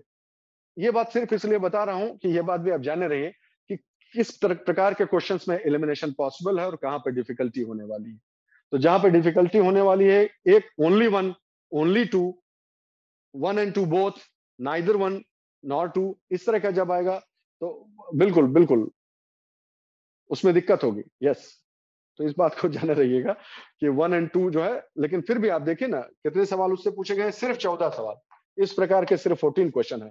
ज्यादातर सवाल ये दो हैं जिनमें एलिमिनेशन काम करता है और जो स्ट्रेट है। इस बात को आप नजरिए में जरूर रखिएगा। तो 40, 40, 80 और 14, और एक दो वो असर्शन रीजन वाले भी आए हुए हैं, उस प्रकार के भी क्वेश्चन आए हुए। तो एक होलिस्टिक अंडरस्टैंडिंग, आप लास्ट मिनट मेरी एडवाइस ये है आपको अब इस क्लास के सेशन के बाद, कि आप एक होलिस्टिक एटीट्यूड डेवलप कीजिए। लूजर टाइप का एटीट्यूड मत रखिए, आप लूजर मत बनिए भाई प्लीज। तैयारी करनी है करिए, नहीं छोड़िए, कोई कहीं नौकरी ढूंढिए और कुछ और करिए। लूजर टाइप का स्टूडेंट मत बनिए। It is all right, whatever life is throwing upon you, you take it head on, take the bull by its horns, as simple as that. ये मत करिए कि ये कहां से पूछ लिया, अरे तो हमारे को वो हो रहा है, दिक्कत हो रहा है। जो रियल प्रश्न है मैं समझता हूँ, जहां पर रियल सीसेट वगैरह को लेकर जो समस्याएं हैं मैं समझ सकता हूँ, आपकी अप्रिशिएट करता हूँ। लेकिन जो आपको डिमॉन्स्ट्रेट किया जा रहा है सामने सामने, कि अगर आपने पढ़ा होता, अब बताइए आप, जितने क्वेश्चन, 40 क्वेश्चन हमने 40 प्रश्नों का विश्लेषण किया, इन 40 प्रश्नों में आप ईमानदारी से बताइए कि क्या 20 से 25 क्वेश्चन कर लेने लायक नहीं था अगर एनसीईआरटी सिर्फ पढ़ा होता और न्यूज़पेपर? तो 15 से ठीक है, 10 से ज्यादा सवाल तो ऐसे थे नहीं जिनका हवा ना लगा हो। 30 सवाल आप जानते थे। 30 सवाल मान लीजिए आप अटेम्प्ट करते हैं, 40 में से 30 सवाल आप अटेम्प्ट करते हैं, उसमें से जो है वो, अगर अच्छे से आपने पढ़ाई की है तो 20-22 सवाल आपके जो है वो सही हो जाएंगे। ठीक है, 20-22 सवाल आपके, 25 सवाल आपके सही होने चाहिए आइडियली, कोई बात नहीं, 20 सवाल सही होंगे, 10 गलत होंगे, उसमें से 3-4 नंबर और चला जाएगा। तो 16 सवाल ऐसे, एक बार की स्टडी से ही आप 17-18 सवाल तो ऐसे ही सही कर सकते हैं 40 में से। आपको थोड़ा सा उसको बढ़ाकर जो है 50% क्रॉस कराना है, 21 सवाल तक लेके चले जाइए। अच्छे से करंट अफेयर्स थोड़ा अच्छे से पढ़ लीजिए, कोरिलेशन कर लीजिए, थोड़ा सा गूगल करके नोट्स बना लीजिए। इन टेक्निक से मैं पूरी सिंसियरिटी से कहता हूँ, रिस्पॉन्सिबिलिटी से, मुझे ऐसा लगता है कि इस प्रकार के एटीट्यूड से अगर पढ़ाई करनी शुरू की जाए, स्मार्ट वर्क करना शुरू किया जाए, तो आप बहुत कंफर्टेबली जो है वो 50 का आंकड़ा पार कर सकते हैं। 30-35 सवाल कहते हैं कि यूपीएससी में किसी को भी 30-35 से ज्यादा श्योरिटी नहीं होती है। मैं ऐसा समझता हूं कि अगर थोड़ा इस तरह की स्टडी करेंगे तो जो 30-35 है वो 40 तक चला जाएगा। और बस 40 तक एक बार चला जाए, मुझे विश्वास है कि 10 से 12 सवाल आप कर ले जाएंगे, एलिमिनेशन करके उसको निकाल ले जाएंगे, आप उतना आंकड़ा बढ़ा ले जाएंगे, ऐसा मुझे लगता है। तो हो सकता है ये एक विचारधारा है, सिर्फ आपकी अपनी टेक्निक हो सकती है, लेकिन मैं मानता हूं कि इस प्रकार से प्रश्नों को आप जब इस दृष्टिकोण से देखेंगे तो पढ़ते समय आपको फायदा होगा। मैं विश्वास करता हूं कि इस सेशन के बाद जब आप किताब खोलेंगे, पैराग्राफ खोलेंगे, तब आप सबसे पहले देखेंगे कि अगर इससे फंसाना चाहे कोई, तो क्या आप कैसा प्रश्न बनाएगा। जब आप इस प्रकार से पढ़ने लगेंगे, तो मुझे लगता है कि आपके सफलता के आसार बढ़ जाएंगे। बहुत बोल्ड स्टेटमेंट्स नहीं देने चाहिए कॉम्पिटिटिव एग्जाम्स में। मैं बस ये कह रहा हूं कि आपके सफल होने के चांसेस बढ़ जाएंगे, and that is our job, to help you increase your chance of success. That's what we can do, that's all we can do, we can assist you in your development. तो मैं आशा करता हूं कि ये जो समय मैंने आपका लिया है वो सार्थक रहा होगा आपका, कुछ हद तक कम से कम। और हम लोग पूरे जोर शोर से जो है वो मेंस के लिए उतर रहे हैं मैदान में, और ईश्वर ने चाहा तो आप सबको उसका बहुत लाभ मिलेगा। तो thank you so much for being patient, and I will now invite sir Ojha sir, and he will continue with the next session. Okay, thank you, जय हिंद। एक ऐसा विश्लेषण शौर्य ने किया, जिस विश्लेषण के बारे में एक ऐसा विश्लेषण शौर्य ने किया कि सारे के सारे सवालों को उन्होंने समझाने की कोशिश की, कैसे सवाल आने चाहिए। देखिए, सवाल, अब हम लोगों ने सिविल सेवा परीक्षा होने के अगले ही दिन सवाल को एनालाइज किया। उस समय अपने को लगा कि 51 सवाल अपने पढ़ाए हुआ है। लेकिन जब हम लोगों ने यह सत्र चलाने की कोशिश की कि कितने सवाल हम लोगों ने पढ़ाए, कैसे मदद करें, वो 51 नहीं 60 से ज्यादा सवाल थे। कई सवालों को हम लोगों ने विश्लेषित करने का प्रयास किया और हमेशा ये पाया कि सवाल रीच में थे। जो अपने सवालों की लिस्ट आई थी, जो हम लोगों ने 51 सवाल दी, तो सीधे स्ट्रेट थे। उसमें ज्यादा कोई डिस्कशन था ही नहीं। वो सवाल गलत कैसे हो गए? एक आरोप जो यूपीएससी पे लगाया जाता है कि सवाल ऊट पटांग पूछे जाते हैं, हमने उसको एड्रेस करने की कोशिश की कि सवाल ऊट पटांग नहीं पूछे जाते हैं, सवाल के पीछे कोई ना कोई कारण होता है। शौर्य ने बड़ा एक्सटेंसिव रिसर्च किया कि वहां से मटेरियल उठाने की कोशिश की, जहां से सवाल बन रहे थे। न्यूज़पेपर से सवाल आ रहे थे, एनसीईआरटी सवाल आ रहे थे। अब मैं हमेशा कहता हूं, अगर आपने एनसीईआरटी के सवालों को गलत कर दिया, तो आपकी सिविल सेवा परीक्षा में पास करने की संभावना जीरो हो चुकी है। आपको एक्सपेक्ट भी नहीं करना चाहिए कि आप सिविल सेवा परीक्षा देने लायक हो, अगर आप एनसीईआरटी के सवाल को सही नहीं कर पाते हो। अब देखिए, एनसीईआरटी के सवाल का प्रारूप बदल चुका है। वह अब एग्जामिनर क्या करता है, जहां पे एनसीईआरटी अपनी बातों को आधा कहने की कोशिश करती है, वहां वह पूरा कर देते हैं। तो जहां पर एनसीईआरटी की खामोशी बोलती है, उस खामोशी को वो पकड़ने की कोशिश कर रहे हैं। तो अब एनसीईआरटी के लफ्ज नहीं, एनसीईआरटी की खामोशी भी काम आ रही है। तो आपको एनसीईआरटी की खामोशी को समझने की कोशिश करनी चाहिए। मैं पिछले 2-2.5 साल से, जब से मैं इस वेंचर को लेकर चल रहा हूं, हमेशा बोलता हूं कि सिविल सेवा परीक्षा करंट अफेयर्स ओरिएंटेड हो चुकी है। वह पूरा शौर्य ने स्टेब्लिश कर दिया, उसमें कुछ बचा नहीं रह गया है। शौर्य ने 40 सवालों के आसपास एनालाइज किया, उसमें more than 50% case without any doubt current affairs थे। बाकी केसेस में आप बहस कर सकते हो, 50% में कोई बहस नहीं था। मोरिंगा का न्यूज़पेपर में था, पाम ऑयल का केस न्यूज़पेपर में था, कोरोना वायरस का केस न्यूज़पेपर में था, वायरस क्या करता है न्यूज़पेपर में था। अगर आप नहीं पढ़ पा रहे हो, तो उसका दोष दोष किस पे है? पूरा शहर यह हंगामा कर रहा है कि साहब बहुत जाति हो गई, बहुत जाति हो गई, कहां सवाल सवाल सवाल पूछ लिया गया। लेकिन आपने कभी समझने की कोशिश की? आप किताबों को निकाल के देखिए, रोमिला थापर किताब एंशिएंट इंडिया निकाल के देखिए, कितने सवाल उसमें आए हुए हैं। शौर्य के इतने एक्सटेंसिव क्लास के बाद मुझे नहीं लगता कि दूसरा सेशन लिया जाना चाहिए, क्योंकि आपका दिमाग काम नहीं करेगा। I will take my session tomorrow. There is no need to have the 2 or 4 hour session a day. It is not nice on the part of aspired, because we want to do something more. अब अगला हम लोग कोशिश क्या कर रहे हैं, prelims के एग्जाम को कैसे मेंस में एक्सटेंड किया जा सकता है। मैं गारंटी लेता हूं कि अपने प्रीलिम्स के सेशन के बाद जो सवाल बनेंगे, वो जनवरी के मेंस में 100% आएंगे।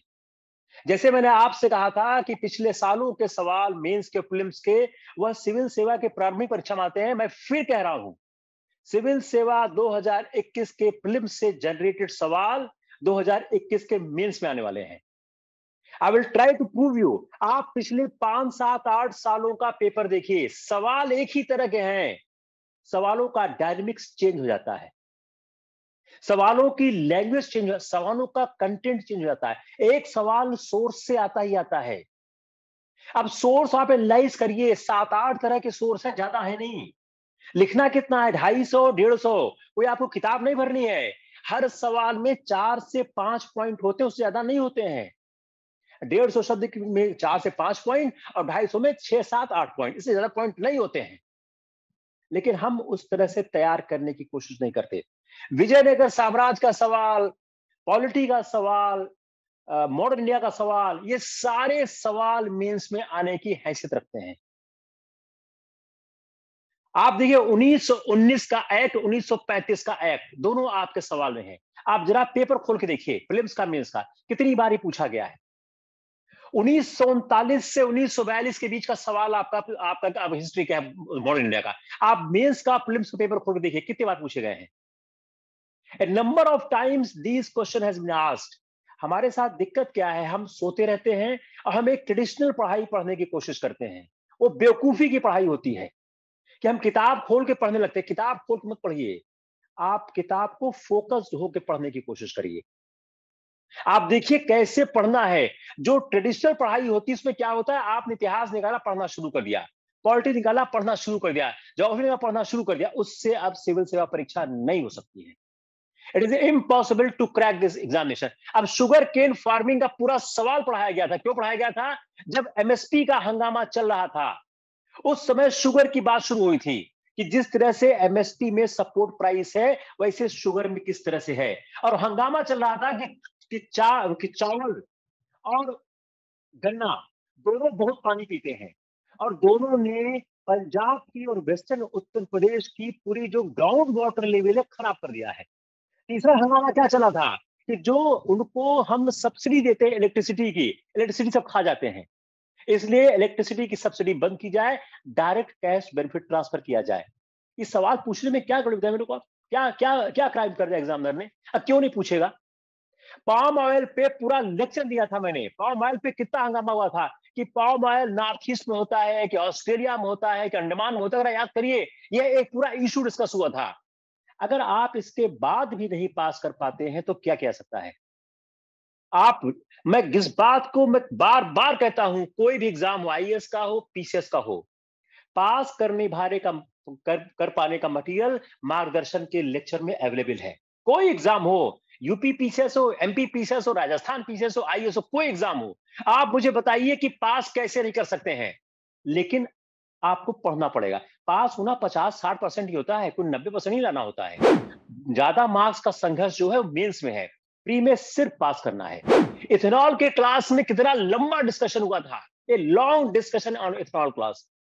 ये भी डिस्कशन हुआ था, अगर हम इथेनॉल की ब्लेंडिंग पेट्रोल में बढ़ाएंगे, उस ब्लेंडिंग से शुगर प्रोडक्शन बढ़ेगा, उसका पानी पर क्या असर पड़ेगा।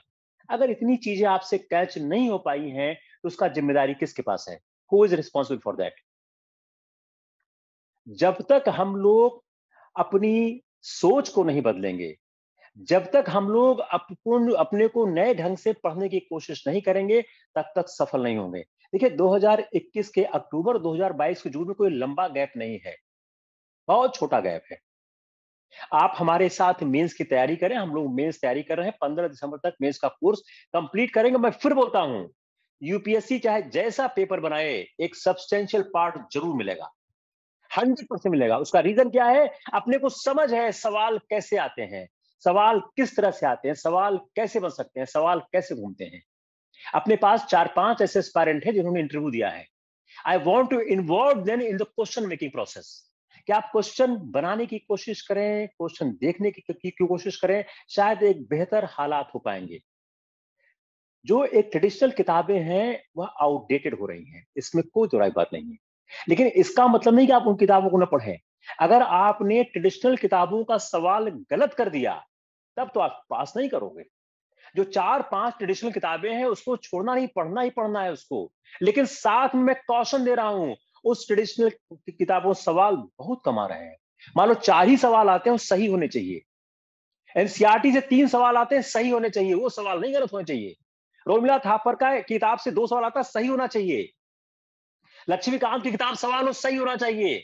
सुभाष कश्यप की पार्लियामेंट सवाल हो, सही होना चाहिए। इकोनॉमिक सर्वे सवाल हो, सही होना चाहिए। अगर वो सवाल आपने गलत कर दिया तो इस एग्जाम में कोई फ्यूचर नहीं है। मैं 2 सलाह दे के आज का सेशन क्लोज करता हूं। Number 1, you start writing. आप अपनी राइटिंग स्पीड देखिए, आप 7 मिनट में कितना लिख पाते हैं काउंट करने की कोशिश करिए। एवरीवन स्टार्ट काउंटिंग 7 मिनट में कितना आप लिखते हैं। You need to develop a speed to write 250 words in 7 minute. क्योंकि एक सवाल के आपके पास एवरेज 9 मिनट आता है, और 9 मिनट कोई आदमी लिख नहीं सकता है, सोचना पड़ता है, काटना पड़ता है, रफ करना पड़ता है। तो आप अपनी स्पीड बनाइए कि 7 मिनट में 250 शब्द लिखा जाना चाहिए। Number 1। Number 2, you start speaking. पिछले साल कोरोना हो गया, इसलिए हमको अपने एस्पायरेंट के साथ फायदा हो गया। नहीं तो आता है आपका मेंस का रिजल्ट और इंटरव्यू 15 दिन अंदर स्टार्ट हो जाता है। और इमेजिन सिचुएशन, आपका इंटरव्यू 15 दिन के अंदर पड़ गया तो कोई तैयारी नहीं कर सकती है। then you can't prepare at all.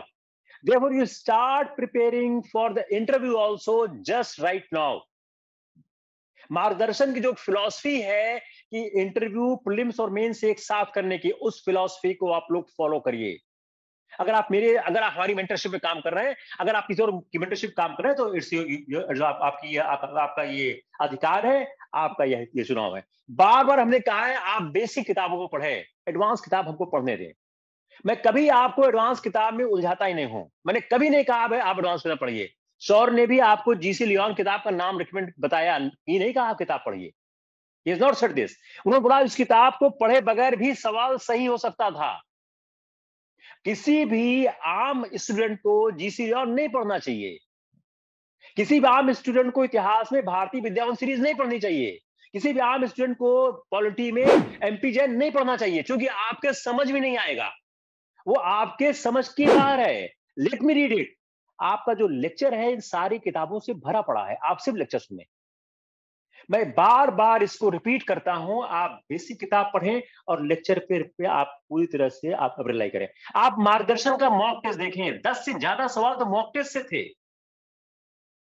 लेकिन इलाहाबाद के साथ ट्रेजरी क्या है कि हम ब्लेम देने में ज्यादा यकीन करते हैं।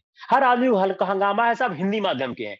हिंदी माध्यम का प्रीलिम्स से ताल्लुकात क्या है? ये भाषा निरपेक्ष प्रणाली है, कंप्यूटर जांचता है। उससे क्या मतलब है अंग्रेजी, उर्दू और बंगाली से? आप लोग फिर 4-6 लोग प्री पास करोगे। सीसेट बहुत कठिन हो गया है। जो मार्गदर्शन के अभ्यर्थियों ने बहुत अच्छा जीएस किया, उनसे सीसेट नहीं हो पाया। थोड़ा सीसेट के साथ न्याय नहीं किया जा रहा है, तक सीसेट नहीं आना चाहिए। लेकिन अब यूपीएससी की प्रणाली, उस बारे में क्या कहा जाता है? तो कल मैं क्लास लूंगा। ये उचित नहीं है कि 2.5 घंटे बाद फिर क्लास लिया जाए। I will try to start class tomorrow. I will start again from the same way कि कैसे सवाल आते हैं, आंसर क्या होते हैं। आई वांट टू डेमोन्स्ट्रेट कैसे आपकी प्रीलिम्स मेंस से स्टार्ट होती है। From tomorrow we are starting the mains preparation. Thank you, take care.